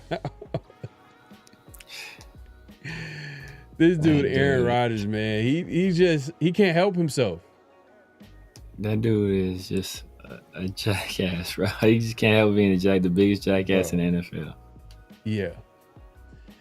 Aaron Rodgers, you know what I'm trying. We should have like a flag on a play Hall of Fame, like, or award show, like, because there's some repeat offenders, and an honorable mention, because we're kind of tired of putting them on here, is, and I'm just gonna mention it real quick, is say the name, say it.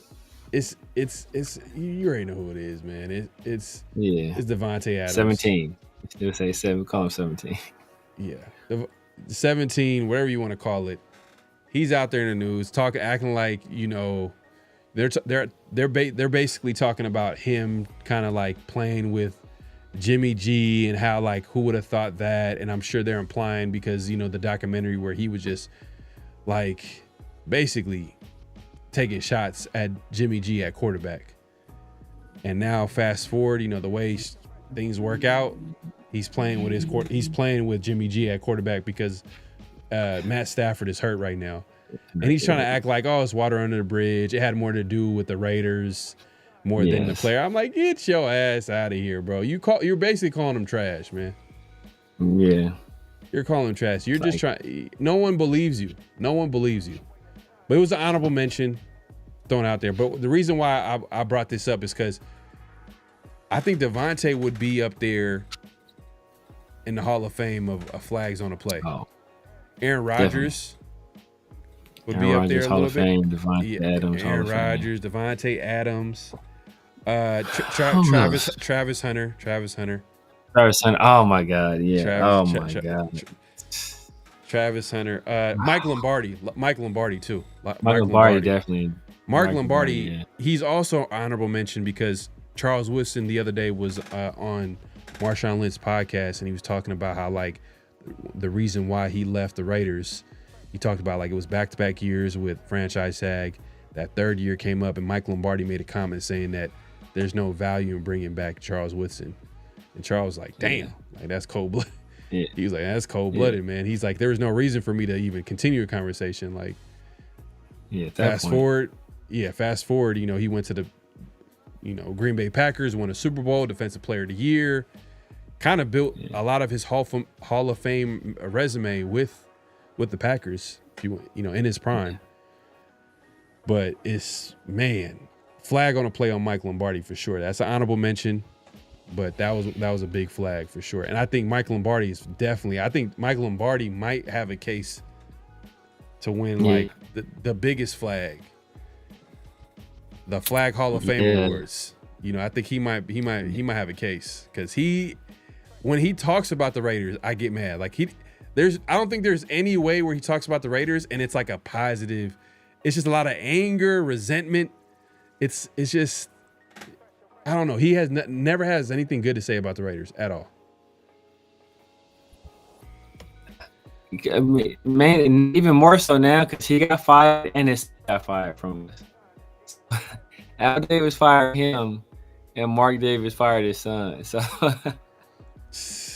that is some generational hate right there, man. Like father, like son, man. Mark Davis had to live up to, you know, you got to live up to his pops in some way. You know what I mean? So it's like the Joe Stars, like the Joe Stars versus. A lot of people won't get that reference, but it's a TV show. But yeah, it's like the Joe Stars. That beef will last for eternity. Man. So we mentioned some honorable mentions for flags on a play. What's the second flag on a play, Severe? Second flag on the play. So NBA All-Star, former top 3 pick, star point guard for Michael Jordan's former team, the Hornets. He recently got some new ink, and let's just say Christian Wilkins might want to inspect his tattoo.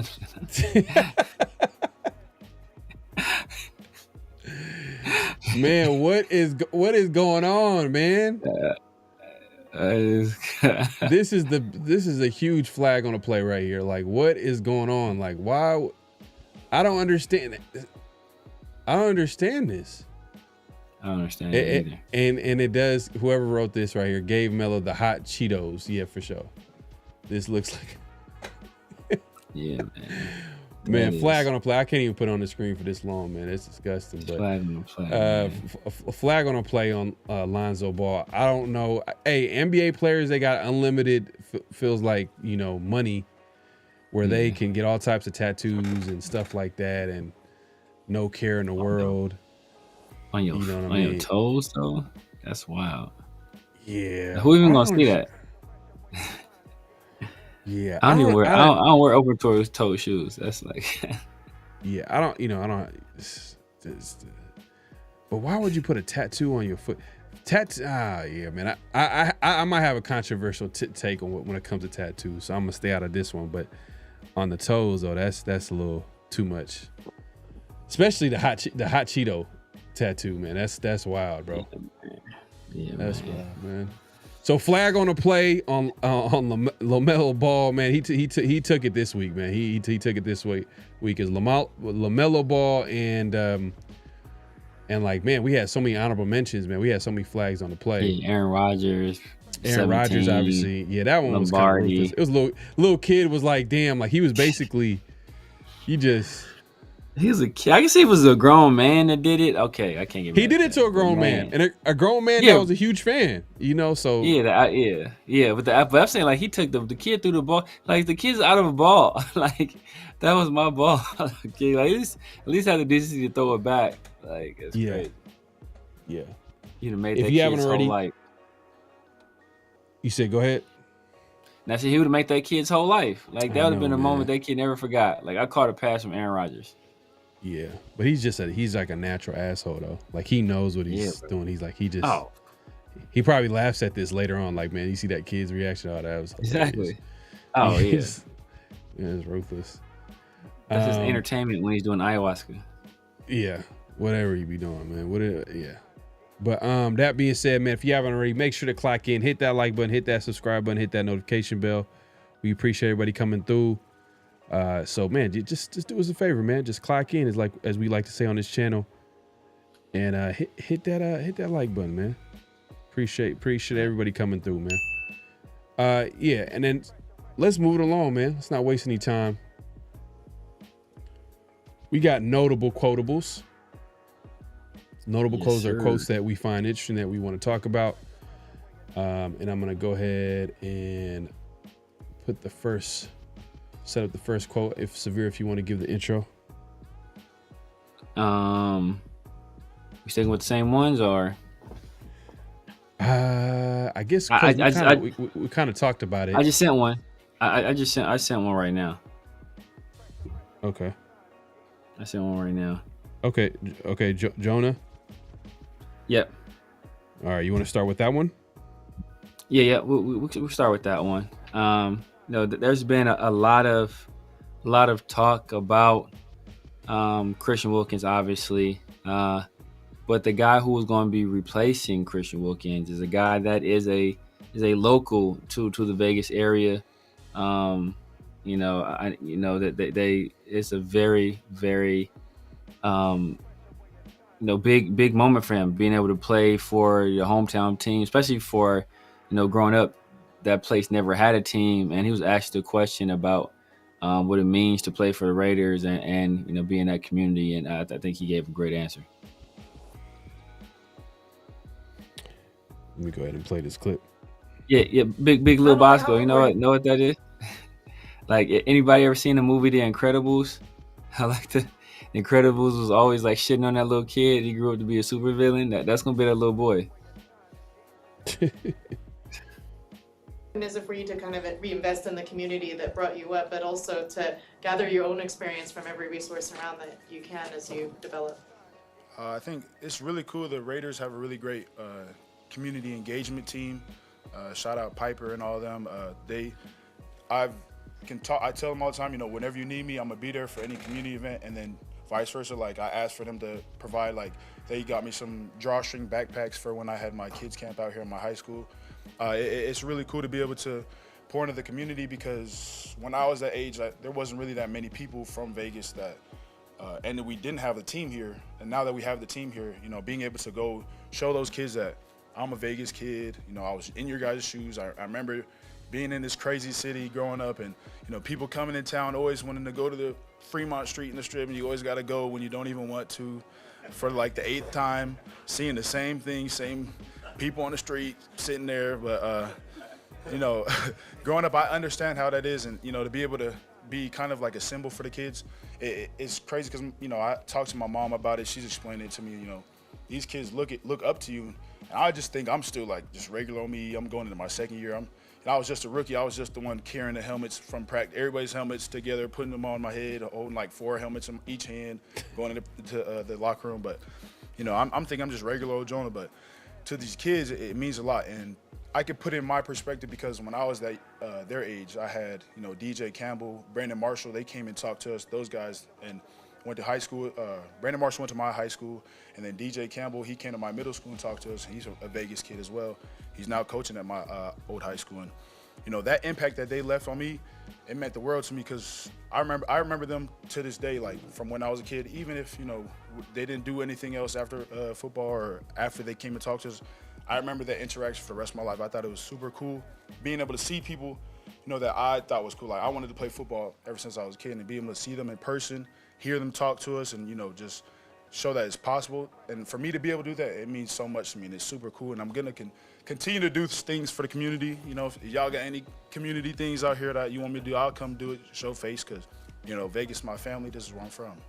Tomorrow's not guaranteed, so, you got to put that work in every day and treat it like it's your last opportunity. Because at the end of the day, this is a great opportunity. I'm here in my hometown. I have no complaints. I'm absolutely blessed. So for me to, take that for granted, I'd probably regret that for the rest of my life. So I'll never take this for granted. And I'll continue to give this my all so I can, do it for my brothers to the left and the right of me, to my family, and then, my Vegas.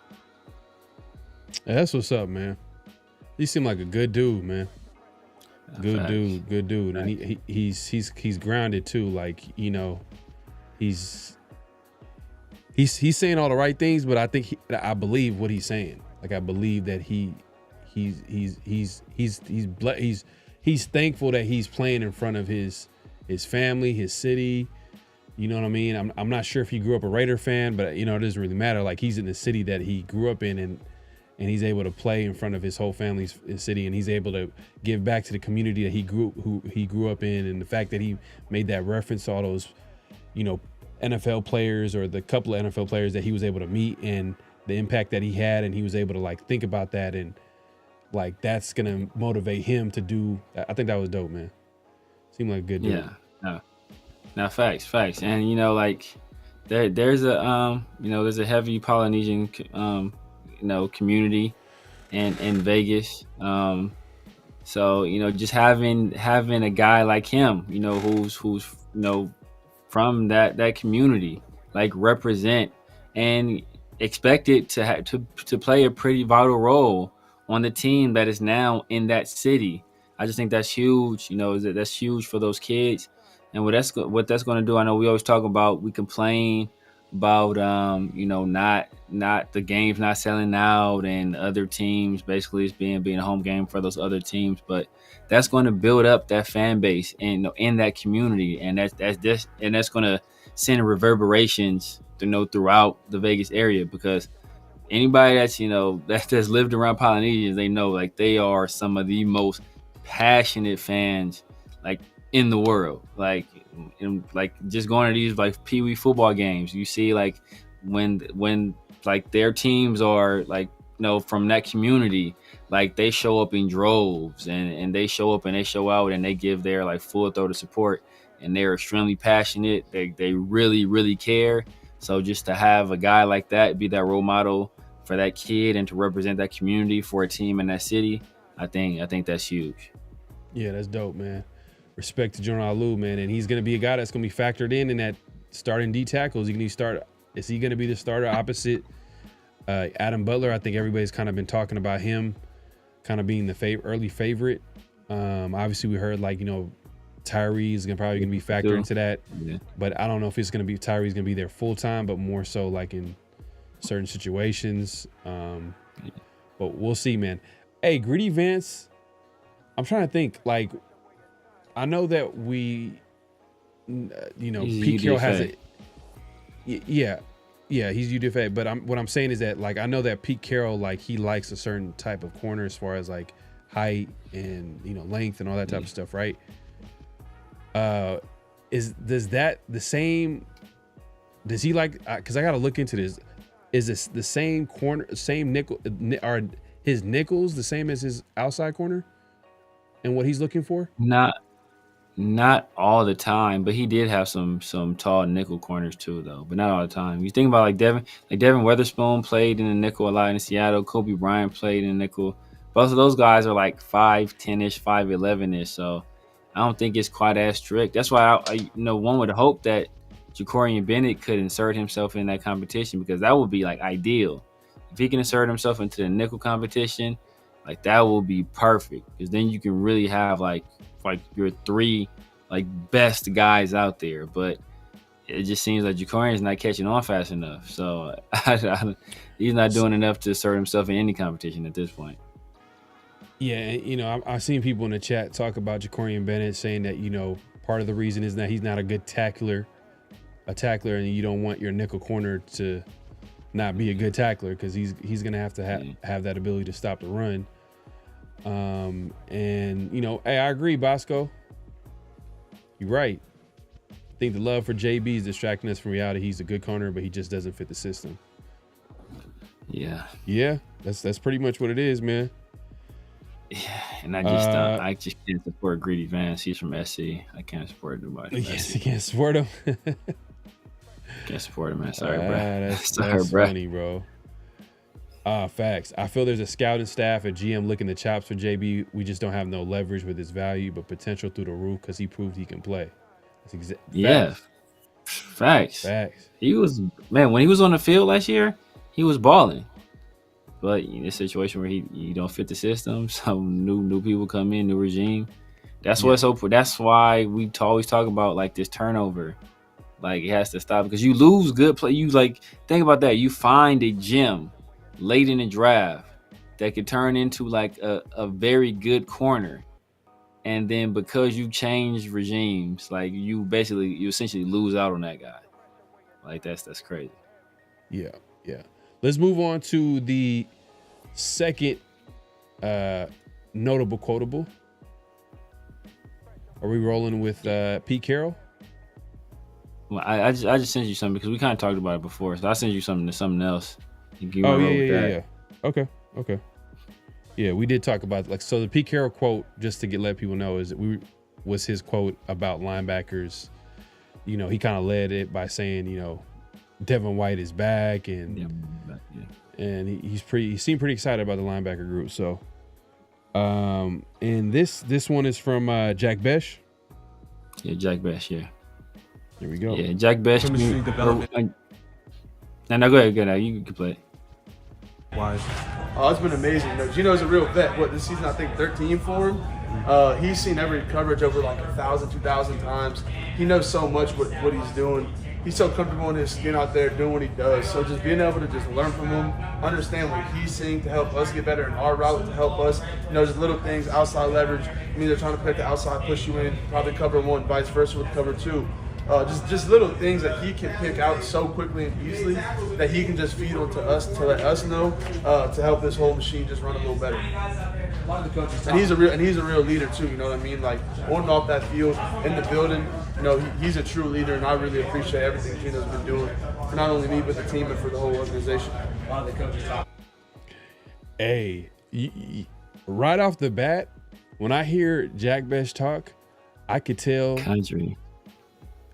It's not even just that. I could just tell that he lives and breathes football.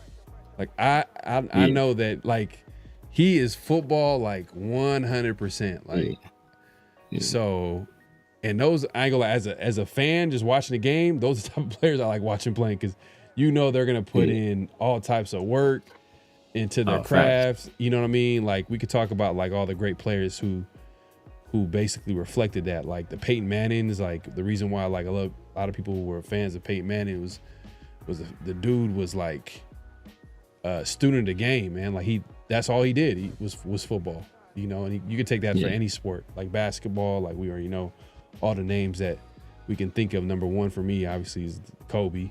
He lived and breathed the sport, and to the point where like he dedicated it. And it was obvious. But yeah, with Jack Besh, that's the vibe I get. It's like this dude, I know that he goes home and it's football. Yeah. Football 24/7. No, facts. But yeah, what were you about to say? I was just gonna say, it's good to hear that, that your quarterback is being a leader, and not only like on the field, but off the field as well. And he's backing it up with his play also. Like last year, we didn't have the best quarterback play. So it's kind of hard to be a leader from that position when you're not being productive. And you're on the field, you're making mental mistakes, and you're making errant throws, or you're turning the ball over. So now this year that we have a guy that's actually, more experienced, has had some great success in this league. It has a rapport with the coach. can be a vocal leader, leads by example as well. Plus, he's also demonstrating it on the field in terms of execution. I think that's big. And once you kind of get that quality in your quarterback position, that can kind of have a big effect on everybody around him. It's like through osmosis. Like you get a guy that's working hard, doing the right things, and then he's bringing guys along with them, and those guys bring guys along with them as well.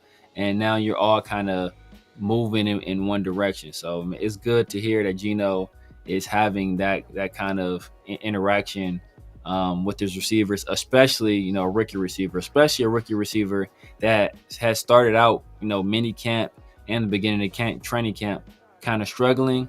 To hear he's getting those words of encouragement and getting that kind of tutelage from the signal caller, I think that's going to pay dividends for the Raiders. Yeah, and I think like you want the quarterback to be the leader. Yeah, you know what I mean. Like that's like one of the dudes. Like you kind of expect him to do that, but I think just watching like clips of Geno, I think I seen a clip the other day of him like leading the huddle. You could tell it comes natural for him. Like it's not hard for him to like basically be that leader in the locker room. So yeah, man, it's a good thing, man. And at the end of the day, what matters is if it's going to translate into wins. I think for me, it's like Geno, if we can create a situation where he's not forced to like, take over the game and try to put everything on his shoulder, I think that's going to translate to more wins, because I don't think he's that type of quarterback where you want him to like, try to win it for you, if that makes sense. Like there's only a few guys that I put in that category, and like they're top 5 guys, like maybe you say top 10. You would say top 10 are guys that you could say that they can go and win it for you? Or would you say there's only like 5 guys in the NFL that can do that?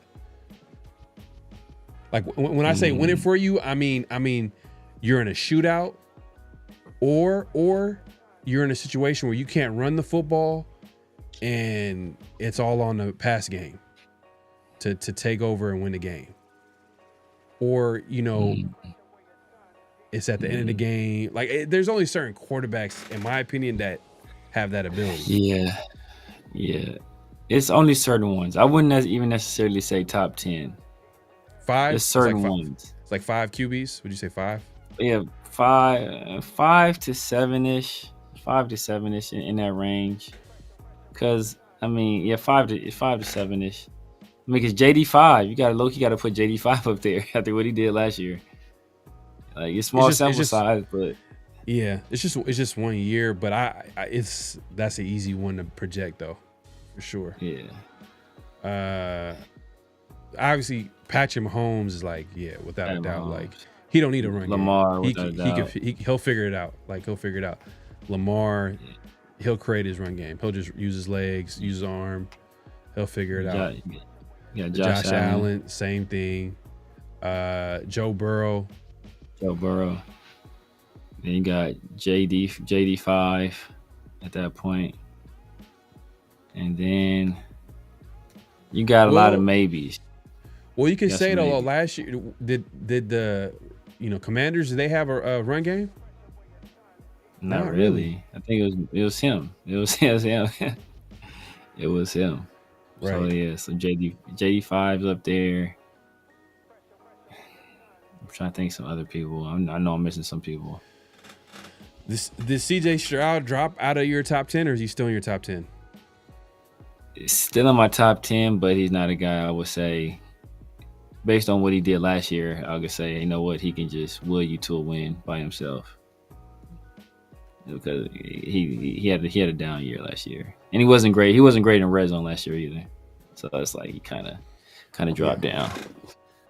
Jalen Hurts is a top 10 guy, but that's another guy I wouldn't say he can do it either. It might be just that. Yeah, I'm trying to think of somebody else. Man, I'm trying to think. It's like not Herbert, who's also a top 10 guy probably, but he's not a guy I think you can do it all by himself. Yeah, like I said, bro, it's 5. It's 5 QBs, man. Yeah, it might just be 5. So I can't think of nobody else. So as you get down in the QB rankings, the more they need help in order for the team to be successful or to win games. So like if you're top 10 QB, you probably could do a little bit more compared to the guys that's lower than you. So I'm gonna put, where would you put Geno? Geno, you probably could say is like top 15, maybe top 20. Like 12, 13 in that range. 12 to like 17 in that range right there. Yeah. So he's somewhere in there, but I just feel like the Raiders got to have that ability to run a game. If we can't run the football, because Geno, what scares me, he's gonna start throwing picks. Those picks though, the last season, like when he didn't have a run game where the offensive line was kind of like, was not protecting him. We've seen a lot more interceptions. Him trying to like play, trying to like put the team on his back, and it didn't look good. So I'm just saying, like, for this team, this Raiders team, I'm just projecting them for them to be successful this year. I think that he's definitely going to need help. And you can say that for a lot of QBs, but it's just for Geno, he's going to need help, bro. I think they won double digits last year, though. I think he won 10 games. I think he went 10-7. They went 10-7? But I'm talking about his individual play. Let me see. Hold on. Let me see.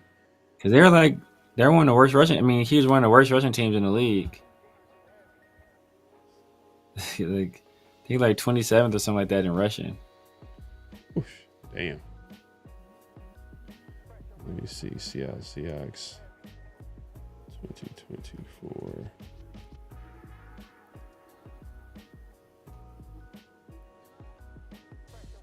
Oh, they went 10-7? Yeah. That's what I'm saying. With one of the worst rushing offenses in the league and a terrible offensive line. Let me see.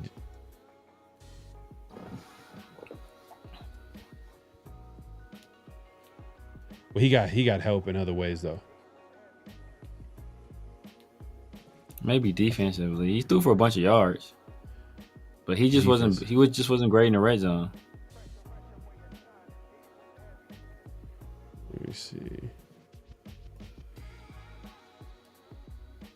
21 touchdowns, 15 interceptions. Yeah, I mean, he did throw for a lot of yards. 4,320 yards. But I think with him though, I just think that like, I don't think that's going to work with this team though. It's going to depend on our defense because in terms of weapons, I mean, I just don't I'm not drinking the Kool-Aid with Geno Smith. I know everybody's trying to be super positive with Geno, like, oh, we got Geno Smith, and Geno Smith is better than what the Raiders had the last couple of years. But that's not saying a lot though. You're not saying a whole lot. Like, oh, you got a better quarterback than the last couple. Like, it's not like we had like Pro Bowlers. We had like the worst starting quarter. We had the worst quarterbacks in the NFL the last few years. So it's not saying a lot. But I think Geno's solid. I just think that like in order for the team to be like at its best, I don't think it would include Geno being like an all-time great at the position. He doesn't have to be that. I feel like it has to come from other parts of the team. Defense needs to be there, getting after the quarterback, running the football. Brock Bowers got to be Brock. Like let him be great. Let the pieces around him be great. But I don't think I'm not sure if like I'm not gonna say, oh, if Geno doesn't throw for 35 touchdowns, then it's a failed season. Like, you know what I mean? If he doesn't throw for 30, like, I'm not expecting that from him. Like, I'm not really. I don't know. What's your expectations of Geno Smith? To be around 4,000. Be around 4,000. Be somewhere in the area 350 to 400 rushing yards. Somewhere in that range. Touchdowns? That's tough. Touchdowns? High 20s. But interceptions under 10. So if he gives you 15 interceptions next season, would you say it's not a good season? I wouldn't say it's not a good season because the context matters. Ratio. But I would say, yeah, and the ratio as well. The context matters. Like when are the interceptions happening? You know, like how costly were they to the teams? If it's a situation where it's like, you know, third down and, you know, you're kind of in no man's land, I'd rather, you know, you're kind of too close to punt, but too far for a field goal. And you know what? If you take a shot, I'd rather you take a shot and, you know, get picked off than, you know, we play it safe. So it depends. I'd be disappointed in 15 interceptions, but it depends on how the interceptions came. Yeah. If you haven't already, make sure to clock in, hit that like button, hit that subscribe button, hit that notification bell. Appreciate everybody coming through. Reese Rock, we missed this earlier. He says another flag. Nick Wright saying the Raiders are underrated and to be one of the teams to improve. Shut up.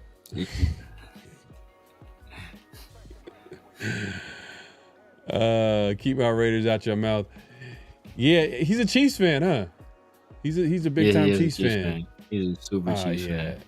Oh yeah, Nick Wright, and then he's a huge LeBron fan too. Big LeBron fan. Yes. Yeah, without a doubt. Yeah. Here we go. Let's see.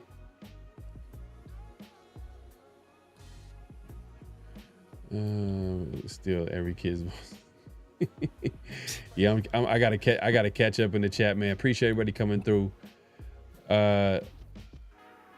Jags fan here. Hope you guys do this season. I don't really care for any team in your division, but I do like the Raiders because I'm also a WVU fan, and Gino was our boy. Hope Jags Raiders do good. All right, that's what's up, man. All right, he's a Mountaineer. Mountaineer. Appreciate you.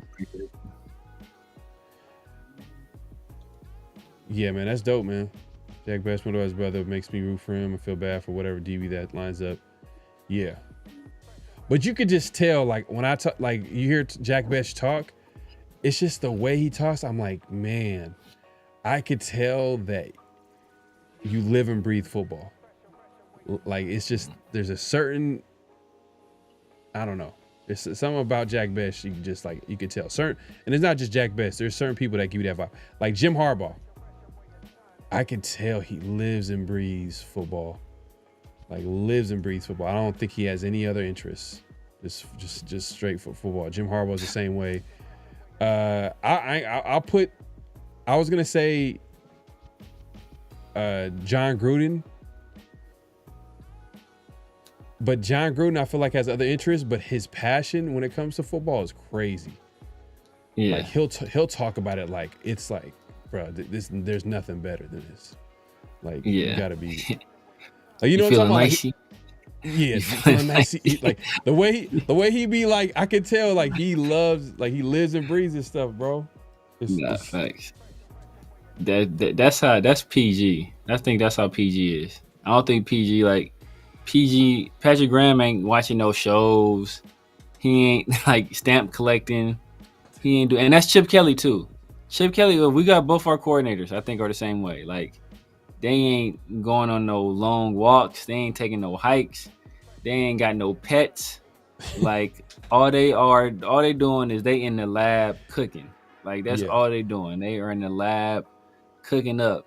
You know, one on offense, one on defense. You know, Pete Carroll, you can tell Pete Carroll got a bunch of other interests. Like, even now, I was teaching classes and shit. Like, he's teaching classes. You know what I mean? He's seen a lot. I mean, he was like coach. He was coaching USC. He was coaching USC when USC had Reggie Bush, Matt Lyon, like when they were like the it team. Like, that was the team. Everybody was watching USC play, man. I mean, at least at the West Coast, like that's the team. They were the it team until they ran up against Vince Young. You know, man. You know, look. All I'm gonna say, Reggie Bush is one of the best players I've ever seen, man. Like in college, but you could argue he's probably the best college football player.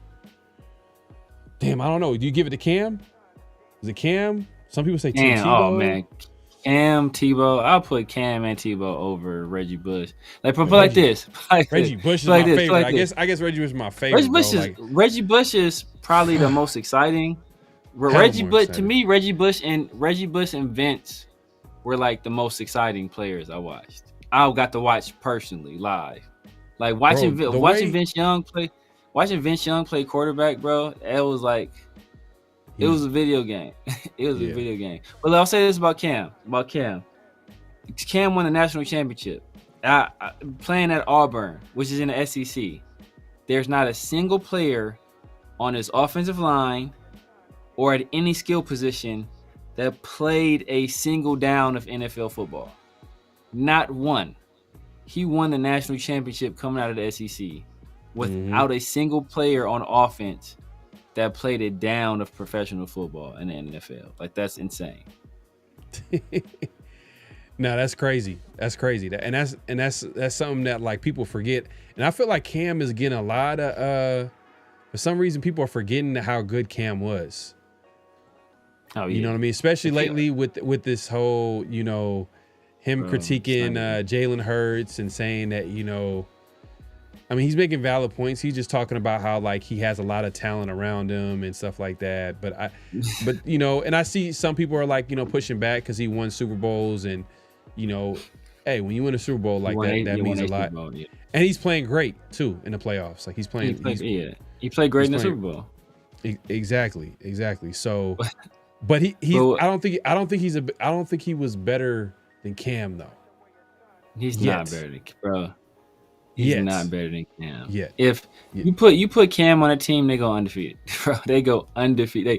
They don't lose again. Bro, Cam was doing everything. He was doing everything. Everything. Like what's funny is that somebody made this point is that like the Philadelphia Eagles fans will say they have an underrated team until somebody from another fan base criticizes the players on their team. And then it's like, almost AJ Brown, he's one of the best receivers in the league, and Saquon Barkley, and we got the best offensive line. And it like, but then you want to say, oh no, we're like Jalen Hurts, he didn't have all this help. Like, but when we criticize a team, then you want to say how you're the best at damn near every position group. Like you got Barkley, you got AJ Brown, you got Devontae Smith you got Cooper DeJean, you got Quinn Mitchell, you got Jalen Carter. You got talent at every single position throughout your entire team. So it's like it's not even a comparison between him and Cam. Yeah. Someone says Darren McFadden or Reggie Bush. Darren McFadden at SEC was killing them. Oh, he was killing. He was killing. Reggie Bush, man, Reggie Bush in college, it was like, yeah. But that, to me, college football at that time was so clean, bro. It was so many teams clean. It was clean, bro. Think about Reggie. I will say this: Reggie played against lesser competition in the Pac-12, Pac-10. He also had more talent, way more talent around him, so it kind of allowed him to be able to do more. Because remember, like Darren McFadden, that team was so bad. Darren McFadden was playing Wildcat quarterback. Like that's how bad they were. You're not taking out a Heisman Trophy candidate or a Heisman Trophy winner and Matt Leinart to put Reggie Bush at quarterback. You feel me? So it's kind of unfair comparison, but just going off what we have and what we've seen, it's got to be Reggie Bush. What did you think of Johnny Manziel's college career? Because he was doing some crazy shit over there at Texas A&M. Johnny Manziel was cold. But you know what? But you know what though? What's crazy is that like the guy that he was throwing to a lot and making plays with, and he was making plays at quarterback was Evans. Mike Evans. Yeah. And it's funny how both go to the pros, and then obviously Manziel fizzles out because he just didn't care about football that much. His own personal problems, yeah. And then Evans is having a Hall of Fame career. Yeah, definitely. So he was playing with a Hall of Famer the whole time. While he was running around and making plays and throwing it up there, he was throwing it up there to Evans, making those plays. I'm not saying he wasn't making plays, like he wasn't a good player, but I was just like he was playing with a Hall of Famer the whole time. Yeah, not facts. Yeah, Reggie Bush is borderline magical, man. Reggie Bush was like, it was like, you gotta like watch the game. Like he made you want to watch the game because you want to see, even if the competition was weak, I want to see how he's gonna embarrass him. Like what? No, I won't say it was weak, but it was just weaker than McFadden's. Like the Pac-10 wasn't bad. It wasn't a bad conference. No. What I'm saying is, even if the game, let's say if he was playing against, let's say if it was against like a trash opponent, I still would want to watch it because I know Reggie Bush about to do something. He about to do something crazy. He's about to break someone's ankles, about to reverse to the other side of the football field, taking 80 yards. Yeah. You know, he's gonna catch it out the backfield. Like and he was before his time too. Yeah. I felt like if he would have came out in today's NFL, like they would have used him like the right way. I think he went to the right team. It felt like with Sean Payton, but Sean Payton was. He did, but I don't know why his pro career didn't go the same way. And I seen the talent. I watched him when I watched him with Detroit. I'm not gonna lie, he was making plays. He was clean. Part of it was injuries. I want to say. I think he was hurt a lot. Yeah, it was injuries. I think that's Vince Young. I think if Vince Young came along now, well, like because the Titans didn't like him. The Titans didn't like. Yeah. Who was their coach? Was it Ken? Why would you draft? That was that the ownership type deal? I think it was the owner. So yeah, it was ownership because I want to say the owner was like a Longhorn. He was a Texas Longhorn. But Vince Young was he was one of the better prospects in the draft. It's just that I don't remember if it was Jeff. It was Jeff Fisher. Was Jeff Fisher still the coach of the Titans? But or was it Ken Wisenhunt? Or was it Ken? Wisenhunt? That's a terrible situation to be a young player, quarterback especially. Like, and you got people in the building that don't believe in you. Yeah. Like the coach. Like you would think like in a perfect world you would want like everybody be on the same page. Like, hey, this is our franchise QB. But like if the head coach didn't co-sign it, the coaching staff didn't co-sign it. Yeah. Damn, like how are you gonna succeed? Like they're not even gonna like. They don't even believe in you as a player. Yeah, that's kind of how Lane Kiffin did Jamarcus though, because Lane didn't want Jamarcus. They low key. I mean, I don't want to say he sabotaged him. He low key sabotaged him though. So yeah. But Jamarcus. Jamarcus sabotaged himself too. Like you don't want to play that, but like Jamarcus had no room for error. I'm sure like if there was a coach that believed in him, maybe Jamarcus would have probably been a better pro. He would have been a solid pro. Yeah. But you combine Jamarcus, who was on the edge, to someone who doesn't believe with them, then it's like, oh yeah, I'm about to be doing all types of crazy stuff. You better be trash. I'm a Mr. I'm gonna get us a DVD supposedly with plays, but there's no plays in them, and act like I studied the playbook. Yeah. What's your favorite player from there? I like all of them. What's your favorite one? All of them were good. Let's put them all in. Speaking of the guy that broke that story, I actually heard that from somebody else. So that was a story that I remember hearing before Morrison. That's crazy. That's how I know. Like, damn, that was official. That was a true story that I got from a Raider fan that was like tapped in. Like, I guess he knew some people in the building or whatever. But Morrison, he's the one that kind of like broke it out, like in his on his radio. I think it was like on a radio show or something like that. But he's not going to be the commentator for the Raiders. Yeah. That's dope. I think he's taking Lincoln Kennedy's spot. Yeah, take Link's spot, yeah. Yeah. No, he didn't, bro. He didn't. But I think if Jamarcus went to the right, see, Jamarcus, there's certain players, if they go to the wrong situation, they can't overcome it. There's certain players that can overcome it. No, what Jamarcus Russell is, it's not the best comparison, but Jamarcus Russell is Mike Tyson after Customato died, when he started messing when he got with Don King. But who's this Customato? Customato was his like original like original like manager. I know who Customato is. I'm saying that's Jamarcus. I mean, who would be the equivalent of Jamarcus Russell? I don't know if he had one. I guess his uncle that died around that time. But I'm saying like Jamarcus is the guy who like he didn't have like Constantine is the guy who like molded Mike Tyson and instilled confidence in him. And once he was gone, he was kind of like out in the wilderness. And at that point, people were just trying to use him for his talent. And he didn't feel like anybody like really cared about him. And I think that was somewhat of Jamarcus Russell as well, where it's like nobody even feel like anybody really cared about him.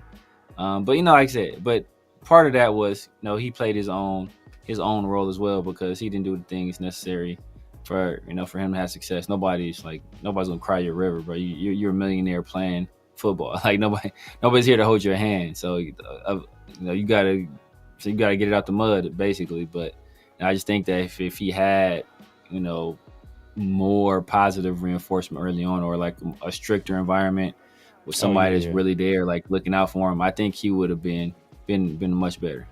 Yeah. No, I agree because the Raiders were dysfunctional. You know what I mean? The Raiders weren't a team that you looked at like that were going to develop young players, like players that need to go to the Raiders at that time, especially had to be mentally strong, had to have a foundation set where they were going to do what they needed to do in order for them to be successful, because they weren't going to get that from the franchise, because there was so much things that was going on with the Raiders at the time. And, we don't have to get into that conversation, but, just look at the history. Like, look how much dysfunctional things happen with the team, and they don't happen to any other team as much. Dysfunctional things happen around the NFL, but I feel like with the Raiders, it happens a lot. But yeah, a guy like Jamarcus Russell, like if we get like for example, like if we had Calvin Johnson instead, look, see Calvin Johnson, I think he would have been undeniable, and they could have got they could have picked up any type of quarterback, an average or just maybe just slightly above average quarterback, which is easier said than done. But like when you have a guy like Calvin Johnson where you could just throw up and go get it. But I get that workout that Jamarcus Russell had, according to crazy. According to, I think it was Todd McShay said it was the greatest workout he ever seen. It was Mel Kiper and Mike Mayock both said it was the greatest workout they've ever seen. Oh yeah, and Mike Mayock, yeah. And I think Todd McShay said it both too. It. I think Todd maybe.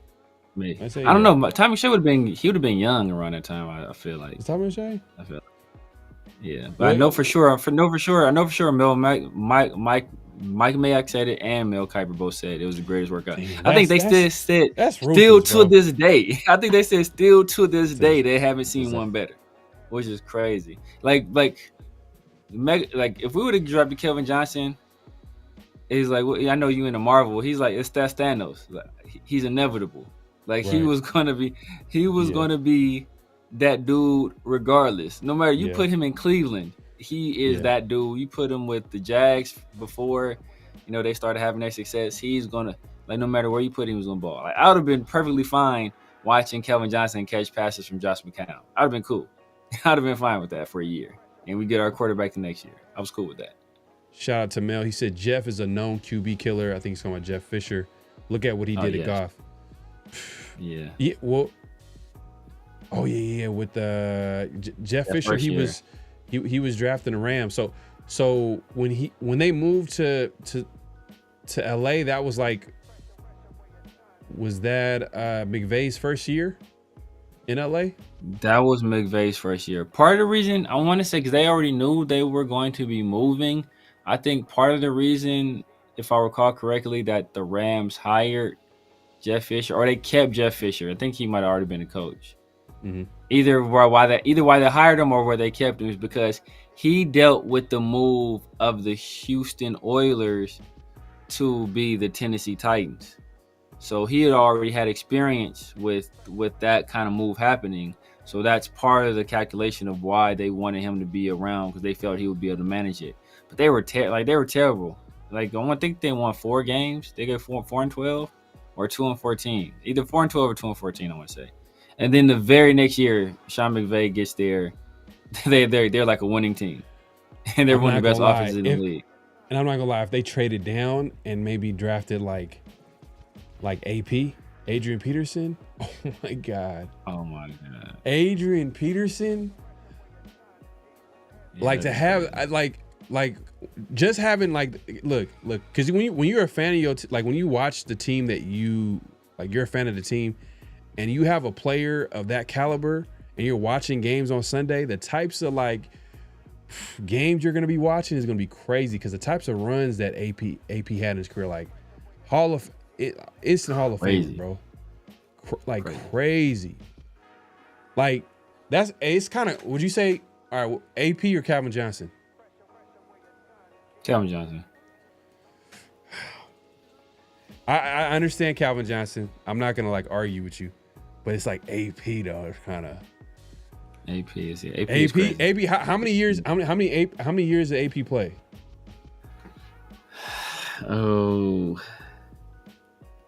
Was it 10? Something like that. I think we looked at it when we were looking at him, between him and LaDainian.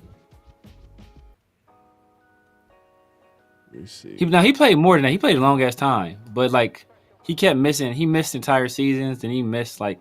So he drafted 2007, and his last season was in 2021. So he played 14 years. But let's go off like an entire season. Oh damn, he had 1,000 yards in 2019, or no, 2018. Then he had 898. Then he fell off a cliff. I think after that last year it was bad.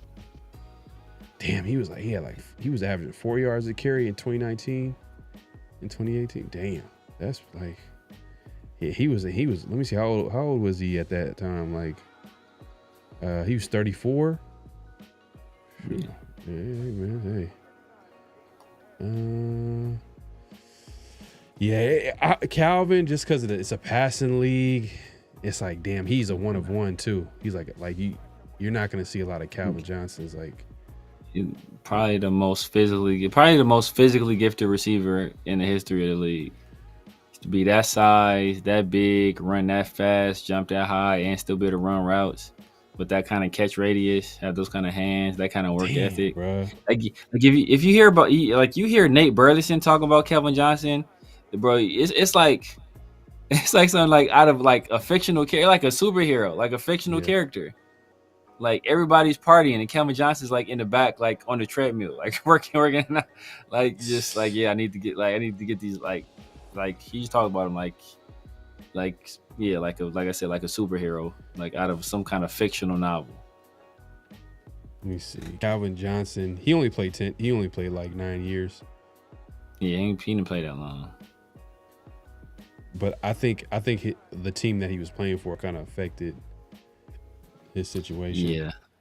Yeah, definitely. That's crazy that the two like all-time arguably best players at their positions were like in that both played at Detroit, and they all like had like a short career.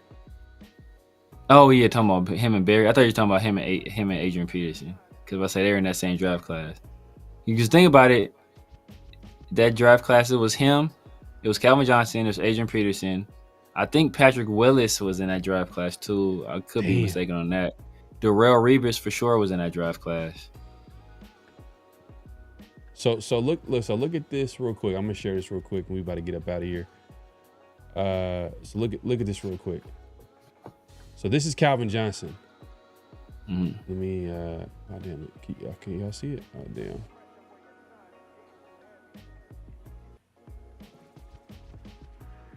What's going on? Hold on 1 second.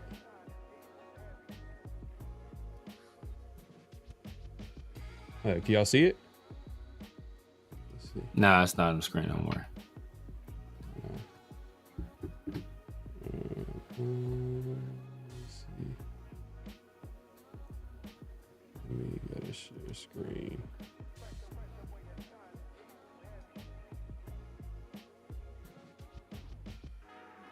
All right, hold on. How about now? Yeah. All right, like look at this entire career right here. So that was his rookie year. And you already know the quarterback situation was terrible in Detroit. That first year, like I don't think that was John Kitna. Was that the year they didn't win a game? I don't think they won a game. I don't know if it was that year. But it wasn't his rookie year, but it was at one point, but it wasn't his rookie year. Let's see. But yeah, that was John Kitna. I want to say that first year. Maybe the first and second year was John Kitna. Then he eventually got Matthew Stafford. And then you look at Adrian Peterson. He had a longer career, but like, he just started off like swinging. Started off swinging, yeah. Then the injuries started piling up. That's what did him in, was the injuries. So you can see that right there at the top. You see that 1,341 yards. Yeah, 1760, crazy as a second-year player, crazy. And how many games did he play his rookie year? His rookie year, he had 14 games, started 9. And then and he started 9 games and put up 1,341 yards. And then, like, to me, his best season was like, to me, to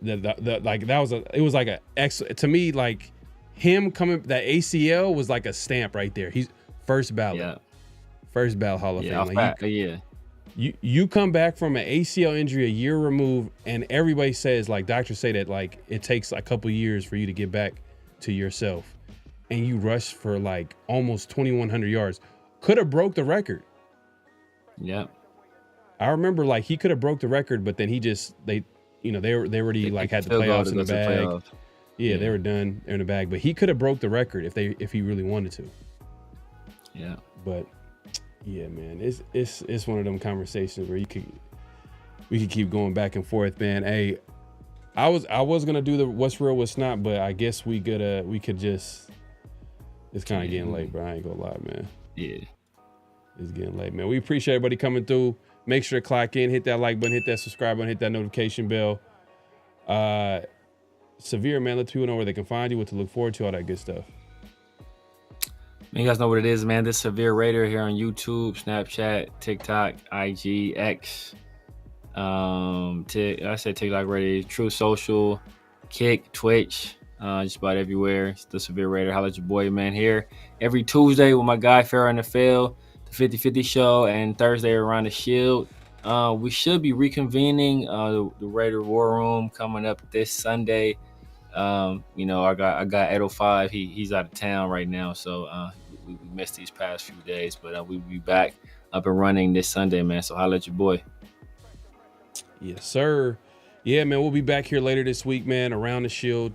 Hopefully we'll have a guest for you this week, so make sure to tune in. Obviously 50-50 show next week, me and Severe, man, and be on the lookout for new content as well. We keep saying that, but just be on the lookout, and how you do that is by hitting the notification bell. Also, leave comments, man. Like, y'all were going crazy in the chat. I was able to get to every message in the chat. Salute to the night crew, everybody that pulling up today and supporting the show. But leave a comment. We do read the comments, and we will respond. Just keep it respectful, man. That's all. Just keep it respectful.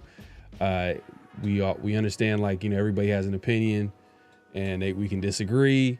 If there's anything that we talked about that you disagree with, or that we didn't talk about, there's a lot of things. For me, I would say the biggest thing that I think everybody's been talking about, Genty, has kind of been the guy that, like, they're probably the most excited about.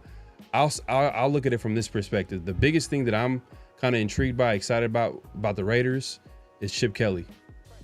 The more I think about it, the more I'm like, damn, what is this offense going to look like? Yeah. How is he going to put everything together? How is he going to incorporate some of the pieces that we have in offense? Because we have a specific pieces that we have. Like, doesn't mean that's not going to work, but it takes a creative mind to put it all together. Because we said that last year. Like, we have a couple of talented tight ends, obviously led by Brock Bowers. Michael Mayer is a guy that, we know that's talented, but we haven't really seen a coach utilize the pieces that we have. And hopefully you add Genty to equation, Geno, all that good stuff. So let us know in the chat, man, and let us know what you think is going to be the biggest intrigue for you for this season. Training camp is literally underway. We had the first couple of padded practices.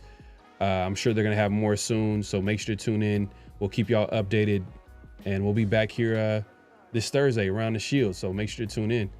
Any last thoughts before we head out, Severe? Nah, man. Yeah, man. Just make sure y'all tune in this Thursday, man. Should be another fire show. Around the Shield, y'all ain't been watching Around the Shield, man. Y'all missing out.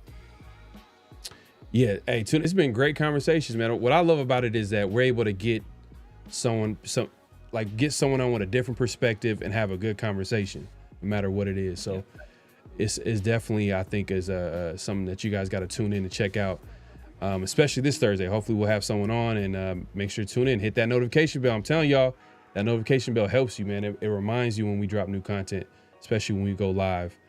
And I know, man, this is hilarious, man. Yeah, appreciate it, man. Hey. We just be talking here, man, and we enjoy talking about the Raiders and football. Our DB, hey man, yeah, I agree. AB to me is not top 5 all time. Like running back. Yeah, I can understand that. He said AP not even top 5 running back. I can see that.